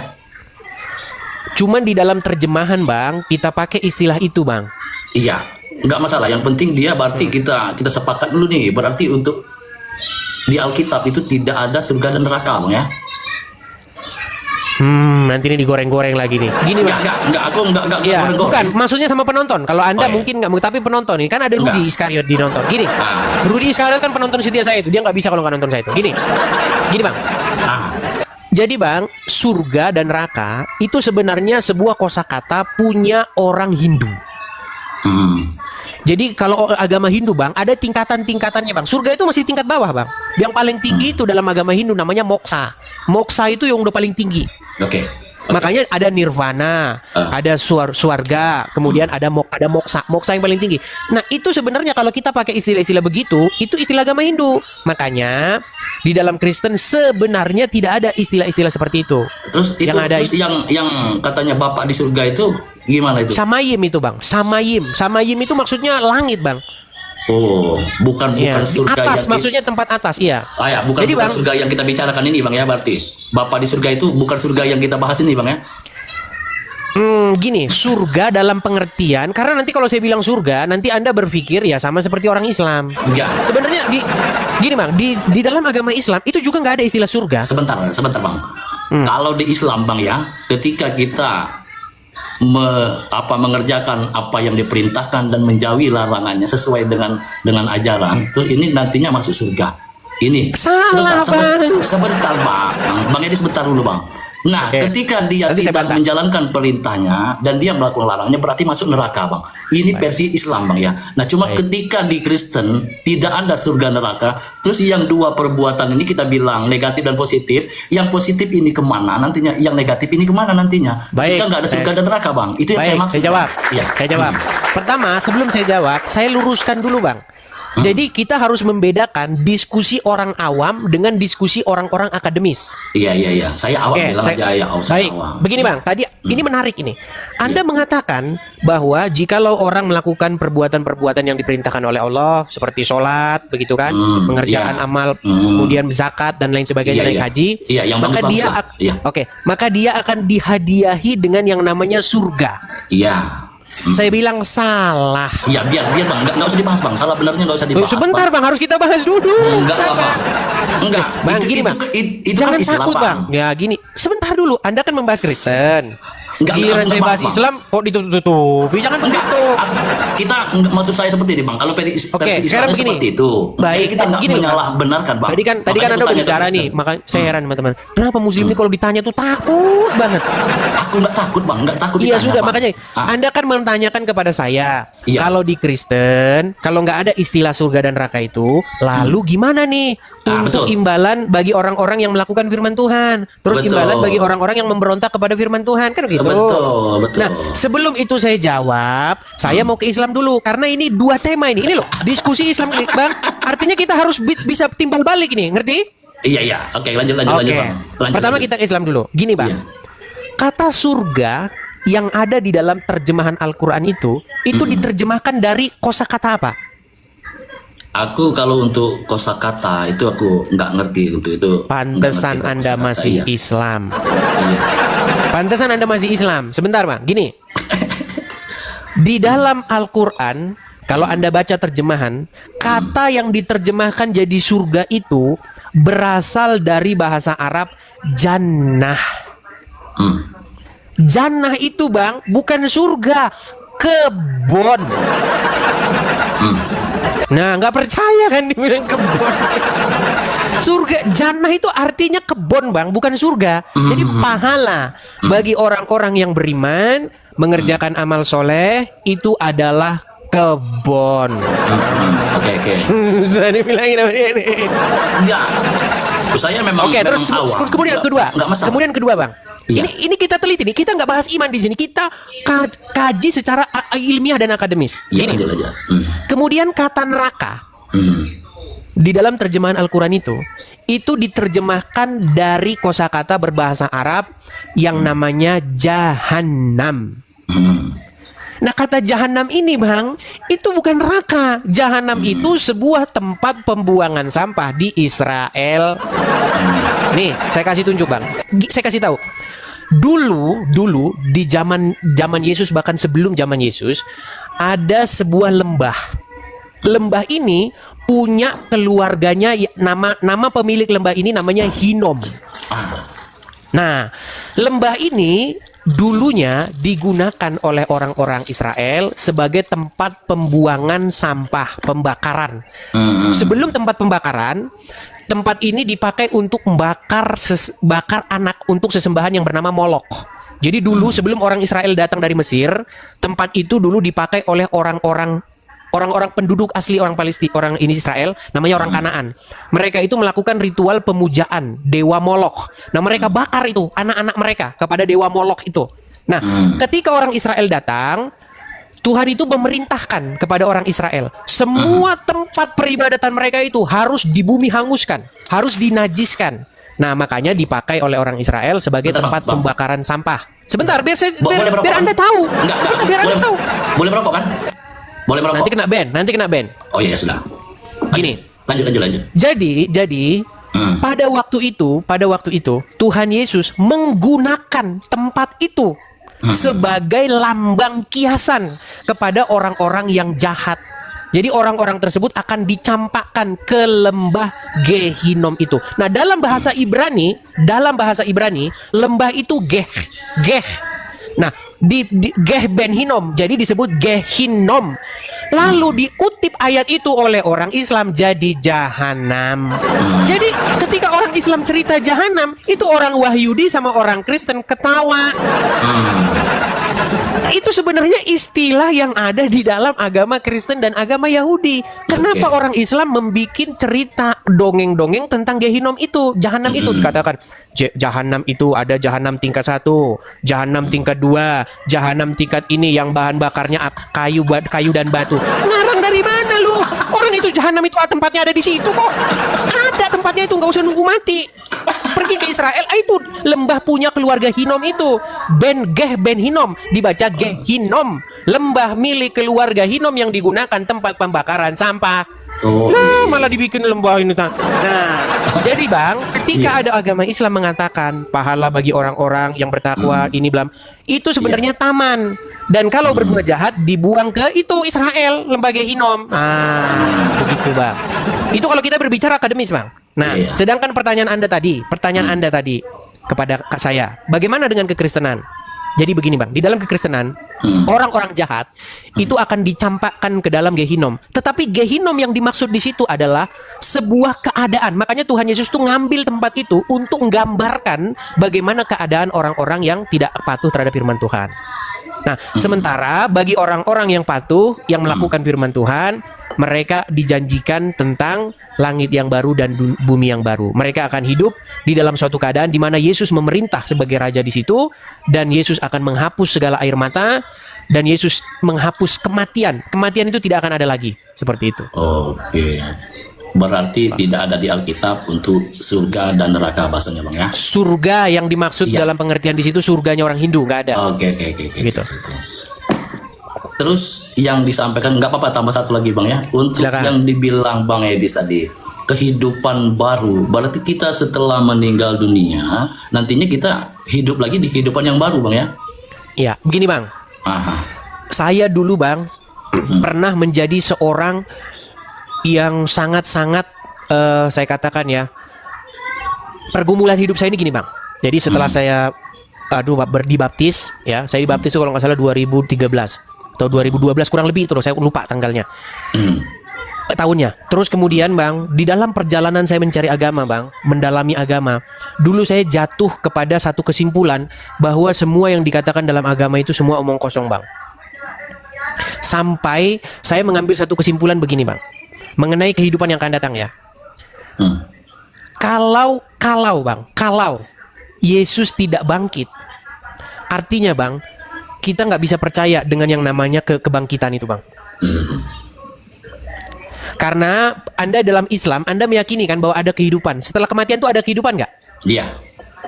Bang, ngomong sama para dokter, ngomong para sama saintis, itu semua nggak ada Bang. Nggak ada. Kalau udah mati itu ya mati Bang, nggak ada apa-apa. Nah, kalau Yesus tidak bangkit Bang, ya kayak begitu.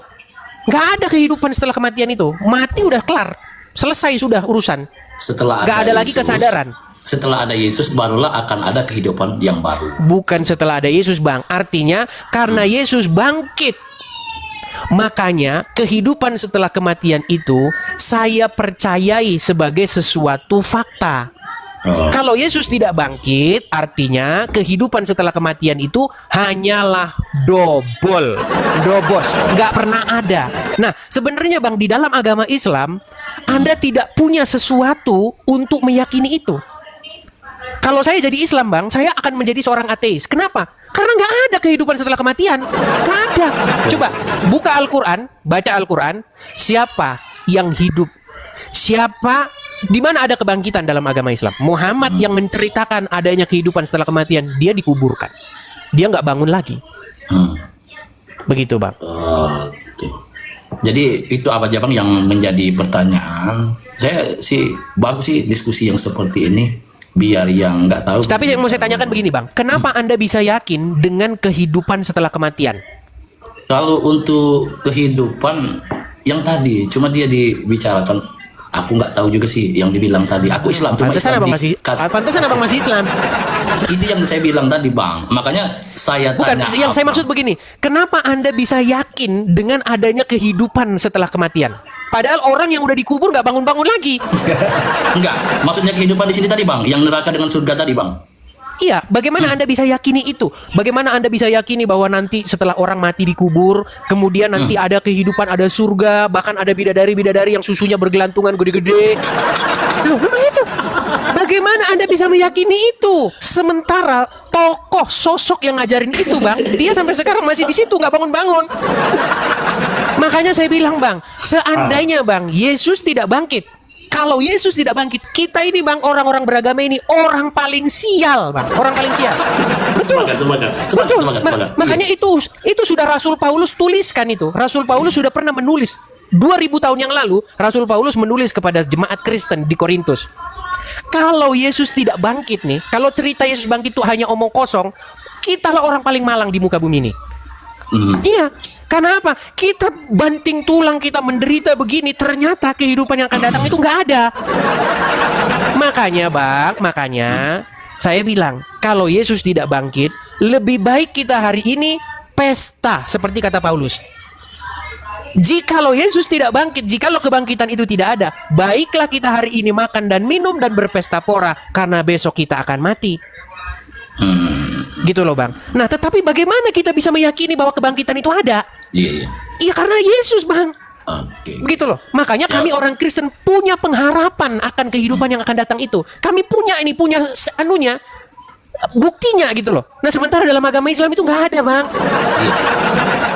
Silakan. Gitu. Mau seperti apa yang dibilang Bang Edis, saya jujur, saya jempol dengan acara Edis TV, tapi ada sedikit dikurangi untuk saling menghujat antar agama. Itu yang Baik Bang, mengejek saya setuju agama. itu Bang. Saya Ya. setuju. Cuma untuk yang kita- dibilang Bang, Ya. yang dibilang Bang Edis, kalau Kristen seperti ini, kalau Islam seperti ini, tampak kita menghujat, tampak kita mengejek-ngejek agama lain, mau agama apa jadi ejek. Saya selalu dengan acara Edis TV ini, saya jempol Bang.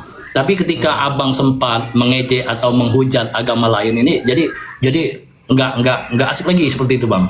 Baik. Itu Tapi masalah sebenarnya saya, Bang, Bang. itu Ya, oke, masalah- itu dimulai masalah dari saya, yang Bang. Muslim naik ke sini. Iya, makanya saya Bang enggak Bang. Saya enggak menghujat Kristen, enggak menghujat agama lain. Yang saya perlu untuk saya perlu bertanya, makanya saya naik, saya bertanya ke Bang Edis.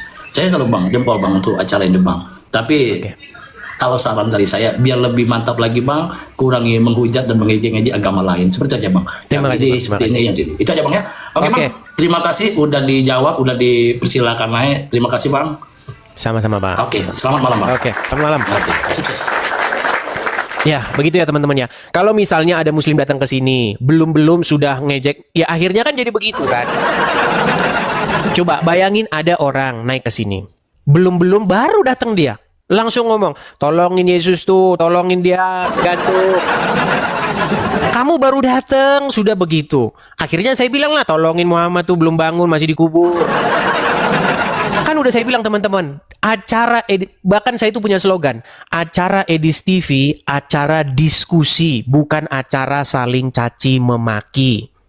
Acara Edis TV, acara debat, bukan acara saling menghujat. Jadi tolong ya yang muslim-muslim, di dalam Al-Quran ada satu ayat berbunyi begini. Dan janganlah kamu berdebat dengan ahli kitab, melainkan dengan cara yang paling baik. Ada loh ayatnya. Dengan cara yang paling baik. Bahkan dikatakan, dan janganlah kamu memaki-maki sesembahan mereka, karena mereka nanti akan memaki Allah dengan tiada batas. Ada ayatnya. Jadi kalau kamu baca Quran cuman amin, ya susah. Makanya dibaca artinya ya, seperti itu. Oke, kita kasih yang perempuan dulu teman-teman ya. Putri Indah. Silakan Putri Indah. Nyalakan kamera Anda. Halo? Nah, udah tidur dia kan? Oke, baik. Putri Indah kita turunkan dulu ya. Kita kasih naik yang berikutnya. Ada Muhammad Ryan. Silakan, Muhammad Ryan. Oh, malah Johannes. Bentar, saya kasih turun dulu ya. Yang saya pencet tadi Muhammad Ryan loh. Muhammad Ryan 2112. Ini kayaknya gerakan 212 ini teman-teman. Ya silakan Muhammad Ryan, silakan nyalakan kamera Anda. Anda Muslim Bang? Muslim. Nah, silakan Bang. Ayo diskusi yang baik Bang. Jangan hujat-hujat, jangan saling memaki kita di sini. Tidak, saya tidak Ya, menghujat. silakan. Saya mau tanya. Nyalakan kamera Anda. Kamera dulu Bang, nyala Bang.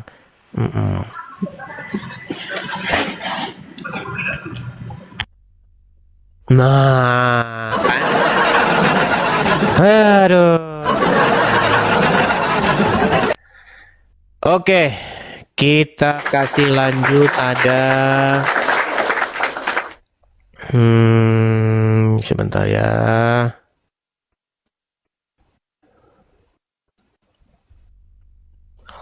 Puntai.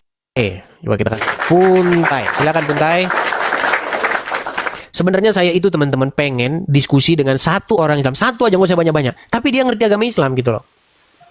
Yang naik ke sini kalian udah lihat sendiri kan, pengetahuan saya tentang agama Islam ini kurang. Kan selalu begitu. Ya silakan Puntai, nyalakan kamera Anda. Puntai. Kalau udah begini nih nyuruh-nyuruh iklan lagi nih, tapi saya udah males ngiklan-ngiklan terus. Oke, kita kasih naik yang berikutnya ada Rere. Nah, Rere. Yang perempuan dulu lah kita kasih naik. Ya Rere, silakan nyalakan kamera Rere. Hey, selamat malam. God bless Selamat you. malam. God bless you Nah, too. saya cuma mau bilang Silakan.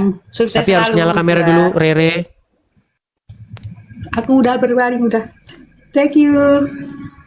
Hanya itu saja. Ya, God bless you. Baik. Semangat. Oke, you too. Baik, kita turunkan ya. Kita kasih naik ada Bang Brigi Algiansah. Bang Brigi.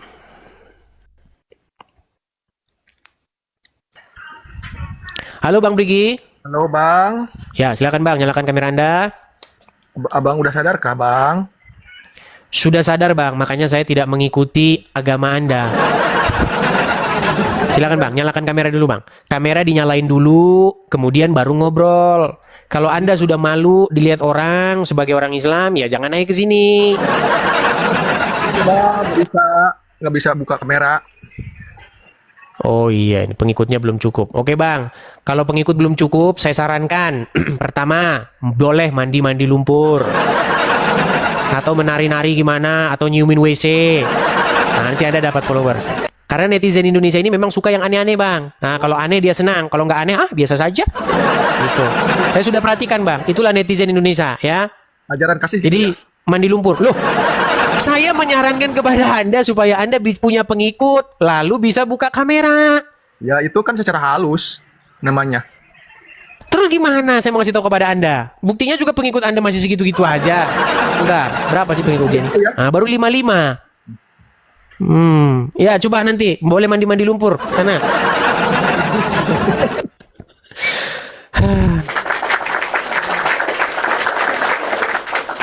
Kita kasih naik ada Dr. Sambo. Waduh, saya teringat dengan Ferdi Sambo. Iya, Dr. Sambo, silakan. Iya, malam. Iya, silakan nyalakan kamera dulu Bang. Muslim atau Kristen Bang? Kristen loh.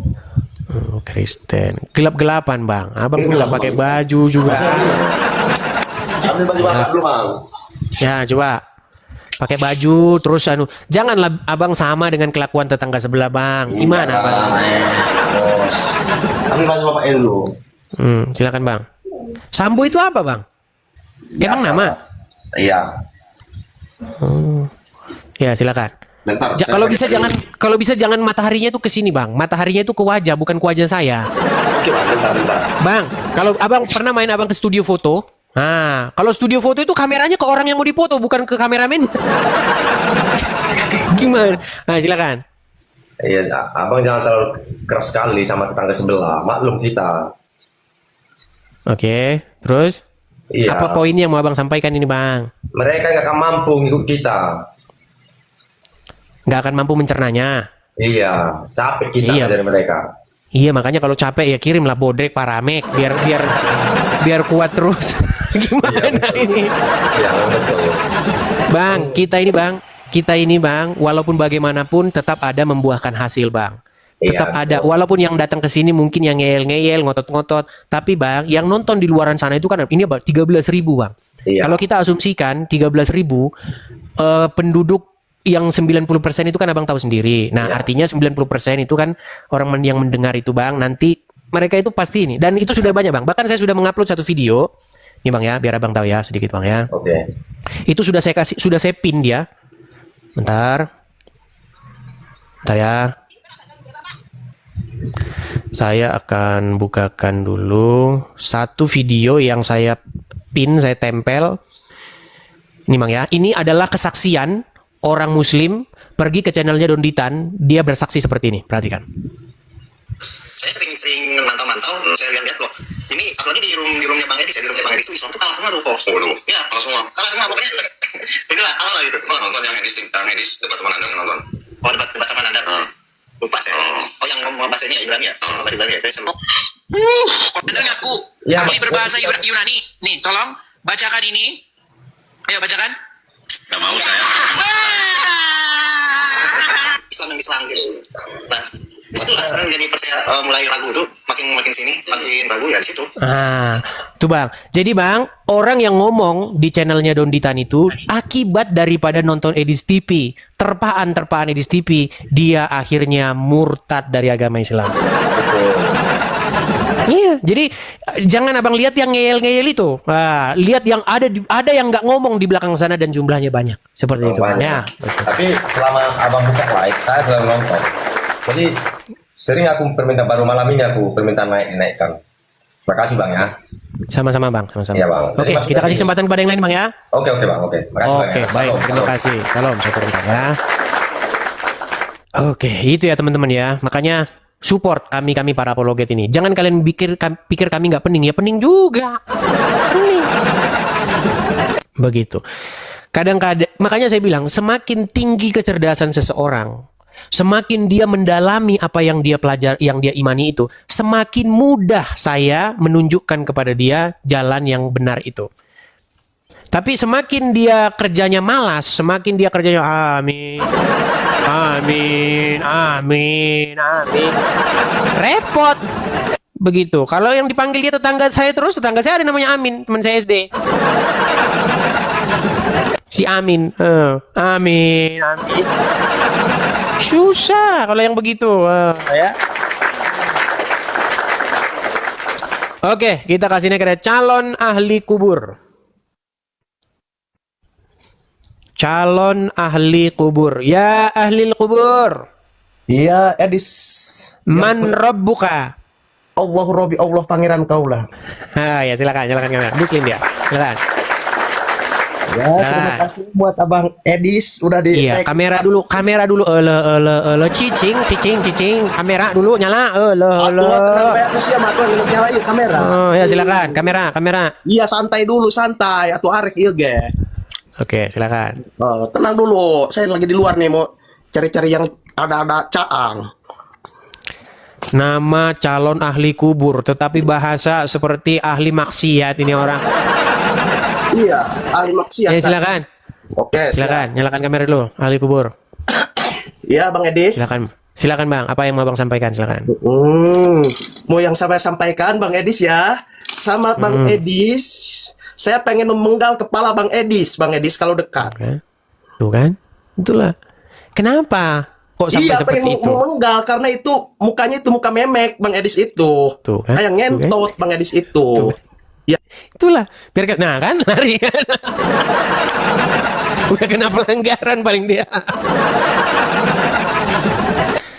Kalian lihat kan? Itulah yang tadi kita bahas tadi itu, pasal 300 KUHP tadi itu. Barang siapa di muka umum mengeluarkan sebentar, saya bacakan saja biar nggak kita edit nanti. Ini tidak dirubah saja, udah bikin pusing, apalagi kita rubah sedikit. Sebentar, sabar, kita bacakan nih. Kita kembali lagi tadi. Kita kembali lagi ke bahas isu soal ini tadi ya. Jadi Undang-Undang Nomor 1 Tahun 2023 KUHP baru kita itu mengatur soal tindak pidana terhadap agama ya. Nah, tetapi belum juga berlaku ayat itu, maksudnya belum juga berlaku 2 bulan ayat itu, sudah direvisi. Direvisi di dalam Undang-Undang Nomor 1 Tahun 2006 tentang penyesuaian. Nah, penyesuaian pidana. Saya bacakan ya. Setiap orang, pasal 300, di muka umum yang melakukan perbuatan yang bersifat permusuhan. Melakukan perbuatan yang bersifat permusuhan terhadap orang lain, golongan atau kelompok atas dasar agama atau kepercayaan di Indonesia. Nah, ayat atau bunyi mengenai bersifat permusuhan ini siapa yang nentuin kalau itu bersifat permusuhan? Coba. Ini akan subjektivitas ini ayat ini. Karena kalau yang memeriksa perkara ini adalah hakim yang muslim kayak orang tadi, oh pernyataanmu bersifat permusuhan, maka kamu akan dijatuhi pidana. Karena ini bersifat permusuhan ini siapa yang nentuin? Karena Abdul Somad bilang di dalam salib itu ada jin kafirnya. Kalau hakimnya muslim, itu tidak bersifat permusuhan, ya. Itu bukan permusuhan, itu bukan. Tapi kalau misalnya orang Kristen yang ngomong di dalam Ka'bah ada setan yang meriksa hakimnya yang sama muslim, itu bersifat permusuhan itu. Inilah yang saya bilang pasal-pasal karet. Siapa yang nentuin ini bersifat permusuhan? Wahai para bapak-bapak, anggota dewan yang terhormat. Yang nentuin siapa? Dulu di zaman saya masih kuliah hukum ya. Saya backgroundnya itu kuliahnya hukum. Di zaman saya masih kuliah, ada satu pasal dulu di dalam KUHAP lama. KUHAP itu kitab undang-undang hukum acara. Jadi seorang hakim yang memeriksa seorang terdakwa, memeriksa perkara, itu nggak boleh punya hubungan dengan terdakwa. Nggak boleh punya hubungan famili, nggak boleh. Kenapa kok bisa begitu? Untuk memutus ikatan-ikatan nanti yang akan mempengaruhi putusan. Itu ada itu hukumnya seperti itu. Nggak boleh hakim terdakwanya saudaranya. Nggak boleh. Tetapi teman-teman, percaya atau tidak kalian, di dalam menangani urusan penistaan agama, jangan kau bilang nggak ada ikatan dalam hatinya.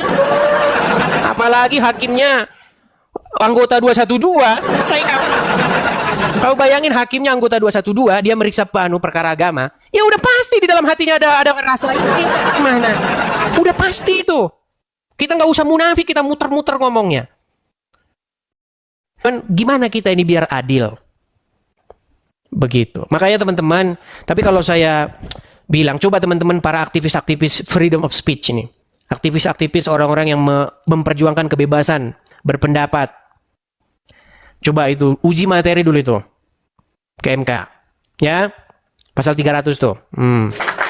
Satu-satunya dari pasal 300 ini yang saya setujui, ya, saya hanya setuju pasal 300 ini yang bunyinya begini.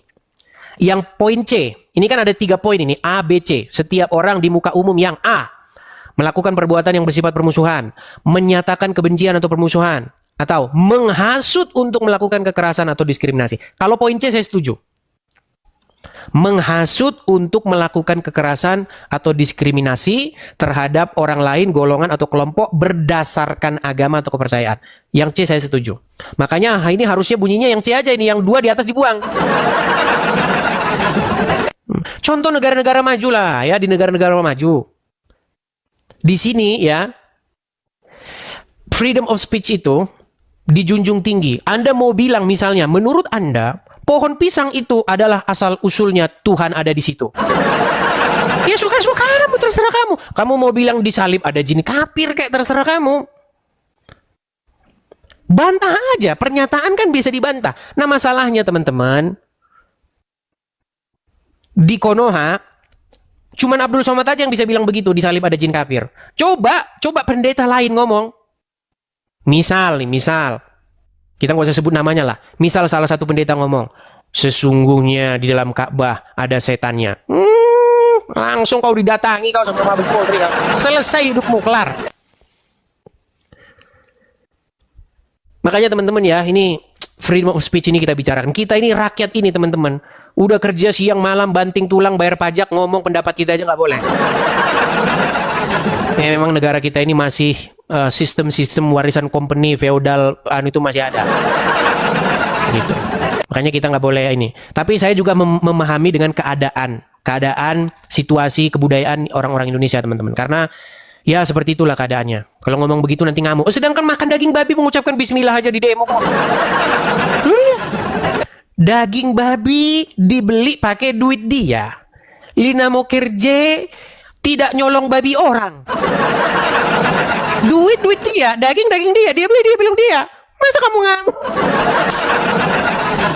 Bayangin teman-teman, segitunya loh. Segitunya. Yang rugi siapa sih kalau misalnya Lina mau kerja makan daging babi, bilang bismillah?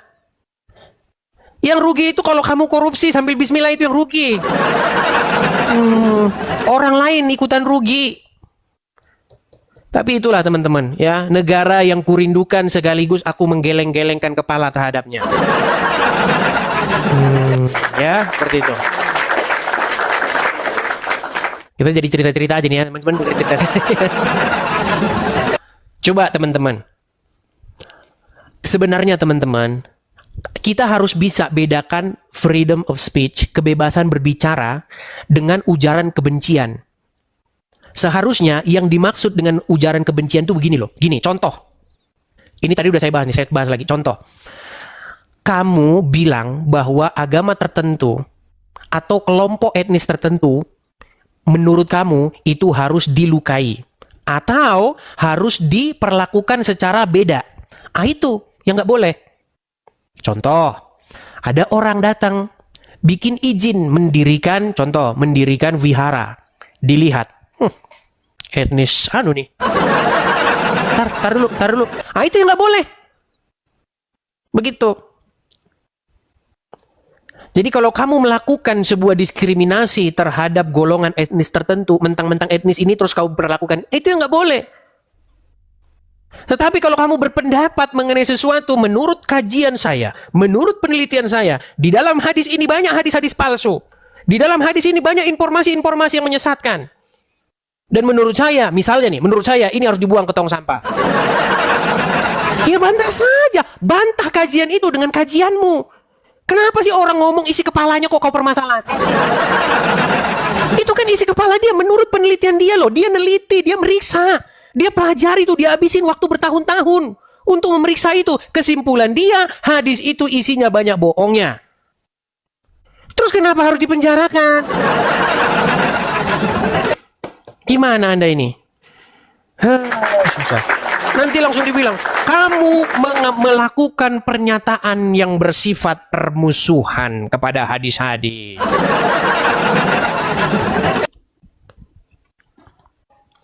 Padahal kalau kita mau jujur-jujuran teman-teman, jujur, buka isi kitab agama Islam, buka isi kitab agama Kristen. Nggak ada dalam agama Kristen, dalam agama Islam itu bilang bahwa, misalnya nih, saya kasih contoh, misalnya Tuhannya mereka itu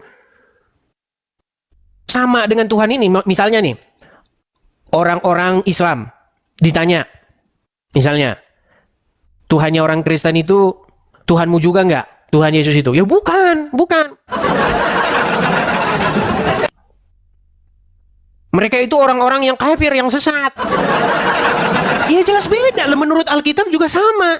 Menurut Alkitab, segala Allah bangsa-bangsa lain berhala. Masa berhala mau disayang-sayang? Gimana? Tetapi yang perlu diingat ya, kita itu jangan menghasut supaya melakukan kekerasan terhadap orang itu atau mendiskriminasi mereka. Tetapi kalau hanya sekedar perang argumen, ya nggak masalah, namanya perang argumen, namanya debat kok. Cuman saya tahu gara-gara bapak-bapak anggota dewan tuh tahu keadaan masyarakat Indonesia. Tahu saya. Nanti yang ada malah kerusuhan karena masyarakat Indonesia itu belum dewasa. Itu saya ngerti kok sebenarnya permasalahannya. Makanya dibikin kayak begitu supaya untuk menghindari begitu. Tapi kalau debat politik kok nggak apa-apa, Pak. Ini juga yang aneh. Karena jangan salah, kerusuhan akibat debat politik bahkan menurut saya lebih banyak daripada kerusuhan debat agama. Coba sebutkan satu kerusuhan yang timbul akibat debat agama. Ada nggak? Sebutin satu. Ada. Tapi saya bisa sebutkan kerusuhan yang timbul akibat debat politik. Coba tuh, konvoi partai A dengan konvoi partai B. Oh, baku bacok mereka di jalan. Jadi ya inilah teman-teman ya, keadaan negara kita ya seperti itulah. Makanya kita semoga dengan acara-acara seperti ini mendidik kita untuk saling dewasa. Beda pandangan boleh ya. Beda capres, beda cawapres boleh. Beda iman boleh. Tetapi jangan gontok-gontokan. Apalagi sampai tadi tuh, awas kamu kalau ketemu saya kamu. Kan kalian sudah lihat tadi kan? Seperti itu. Itulah akibat dari orang-orang yang otaknya itu separuh dimakan tikus. Nah, begitu ya teman-teman ya. Oke lah teman-teman. Baik teman-teman yang terkasih dalam Tuhan Yesus Kristus, apa tanggapan teman-teman ketika mendengarkan diskusi atau debat dari awal hingga akhir teman-teman? Berikanlah tanggapan teman-teman di kolom komentar dan sama-sama kita dapat belajar bersama supaya ada banyak orang yang dicerdaskan, yang mengerti bahwa kebenaran yang sejati itu ada dan pasti kebenaran itu mengalahkan ketidakbenaran. Kebenaran itu pasti mengalahkan hal-hal yang kamuflase. Terang itu pasti mengalahkan kegelapan. Kegelapan tidak mungkin bisa mengalahkan terang. Tentu terang di dalam Yesus Kristus. Teman-teman terkasih, kita harus bangga, ya kita harus bangga bahwa para polemikus Islam mesti belajar Quran, kitab sucinya, dan mendengarkan para pendahulunya. Bahkan kalau kita boleh jujur, mereka harus mengikuti sang baginda sebagai tauladan yang harus diikuti. Semua kehidupan sang baginda mesti diikuti mereka, seharusnya begitu.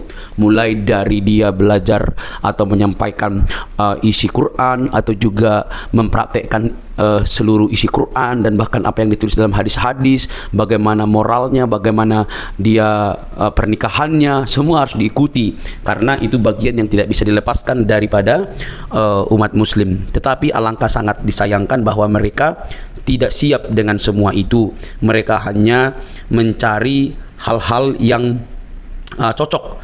Kalau nggak cocok, ya dibuatlah berita, oh itu hadis doib dan lain sebagainya.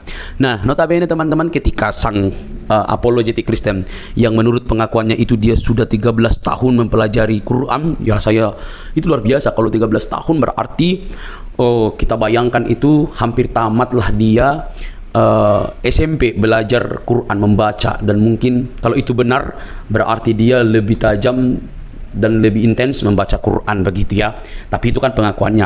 Tapi boleh teman-teman pertimbangkan melalui apa yang ia sampaikan ketika berdebat atau berdiskusi dengan para polemikus, para ustadz. Bahkan dia dengan berani terang-terangan mengundang Ustadz Abdul Somad, Ustadz Adi Hidayat, dan ustadz-ustadz lain untuk masuk berdebat dengan dia.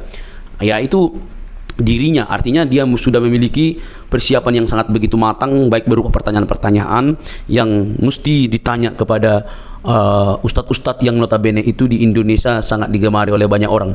Bahkan ustadz sekelas Juma aja minggir, ya kan? Nah, teman-teman, saat berbicara tentang Alkitab, mereka ini kan sangat begitu bebas.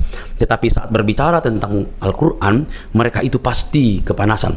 Saat berbicara Alkitab atau kekristenan, maka itu disebut dakwah bagi mereka. Tetapi saat berbicara tentang Islam atau Quran dan hadis, maka itu penistaan bagi orang Kristen. Miris memang teman-teman. Nah, tapi kita tidak fokus di situ. Kita masuk kepada poin bahwa apa yang ditanya oleh apologetik ini hanya bisa dijawab dengan kemarahan oleh para polemikus, hanya bisa berputar, hanya bisa memunculkan urat lehernya sebesar mungkin, tanda mereka tidak siap menjawab apapun yang dipertanyakan oleh apologetik ini. Harusnya mereka kan memiliki waktu untuk menjawabnya dengan baik, supaya bisa menerangkan seperti ini loh yang benar. Apa yang kamu argumentasikan itu salah, ini yang benar, ini yang tepat. Mestinya kan seperti itu. Tetapi yang kita dapatkan justru berbeda, saudara-saudara. Itu sulit sekali, sulit banget. Karena apa? Karena ketika ditanya mereka nggak ngerti, maka yang terjadi adalah urat lehernya membengkak, tanda kemarahan, napasnya terengah-engah, begitu ya. Nah, teman-teman yang terkasih dalam Tuhan Yesus Kristus, dari sini kita bisa melihat dengan terang bahwa mereka tidak siap sama sekali, mereka tidak tahu, bahkan mungkin juga mereka perlu belajar. Sebenarnya tidak perlu marah, tidak perlu baperan, mereka hanya perlu belajar. Dan dia dengan terang-terang berkata, nanti undang Ustadz Juma. Ya Ustadz Juma aja lari kok, gitu ya. Lari kok, jadi mau undang di mana? Ya, oke teman-teman. Tapi yang terpenting adalah kalian harusnya fokus dengan agama kalian, begitu ya. Jangan sampai kalian suka membahas agama orang lain tetapi tidak mau dikritisi oleh kekristenan atau ditanyakan justru ngamuk-ngamuk, ya. Bagi kekristenan, iman itu sudah final dalam Kristus Yesus, tidak ada keraguan di sana, tidak ada kebimbangan di sana, tidak ada kepalsuan di sana. Karena Kristus itu firman menjadi manusia, pribadi kedua Allah Tritunggal itu firman menjadi manusia, diam di antara kita, dan kita telah melihat kemuliaannya yang diberikan oleh Bapa kepada dia. Dia juru selamat itu. Teman-teman, kalau kita membaca Yohanes 13 ayat 13, kamu menyebut aku guru dan Tuhan, dan katamu itu tepat, sebab memang akulah guru dan Tuhan. Jadi di sini ada dua kata yang sangat menarik. Kamu menyebut aku guru dan Tuhan, kurios, berarti itu merujuk kepada pencipta. Dia pencipta, dia yang dihormati, dia yang ditinggikan, begitu ya. Jadi ketika Yesus mengatakan kamu menyebut aku guru dan Tuhan, katamu itu tepat, tidak melarangnya. Oh, saya bukan Tuhan, jangan kamu sebut aku Tuhan. Bisa saja dikatakan begitu, tetapi dia tidak mengatakan itu.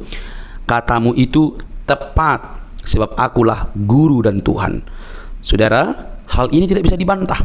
Kata Tuhan memang bisa dipakai, karena dalam bahasa Inggris pakai istilah Lord, ya, bisa Tuhan, bisa Tuhan. Maka tergantung konteks ayat itu. Karena Alkitab itu berdasarkan konteks, tidak boleh dicomot seperti kelakuan Ustadz Cuma dan yang lain-lainnya. Comot-comot lalu lepaskan begitu saja, lalu menimbulkan persepsi pengertian yang keliru. Maka kalau dipakai di sini istilah aku guru dan Tuhan, dia yang berarti berkata, ya udah, kamu yang mengatakan aku guru, ya itu aku Tuhan, memang aku guru, aku Tuhan gitu. Tidak salah, itu tepat sekali.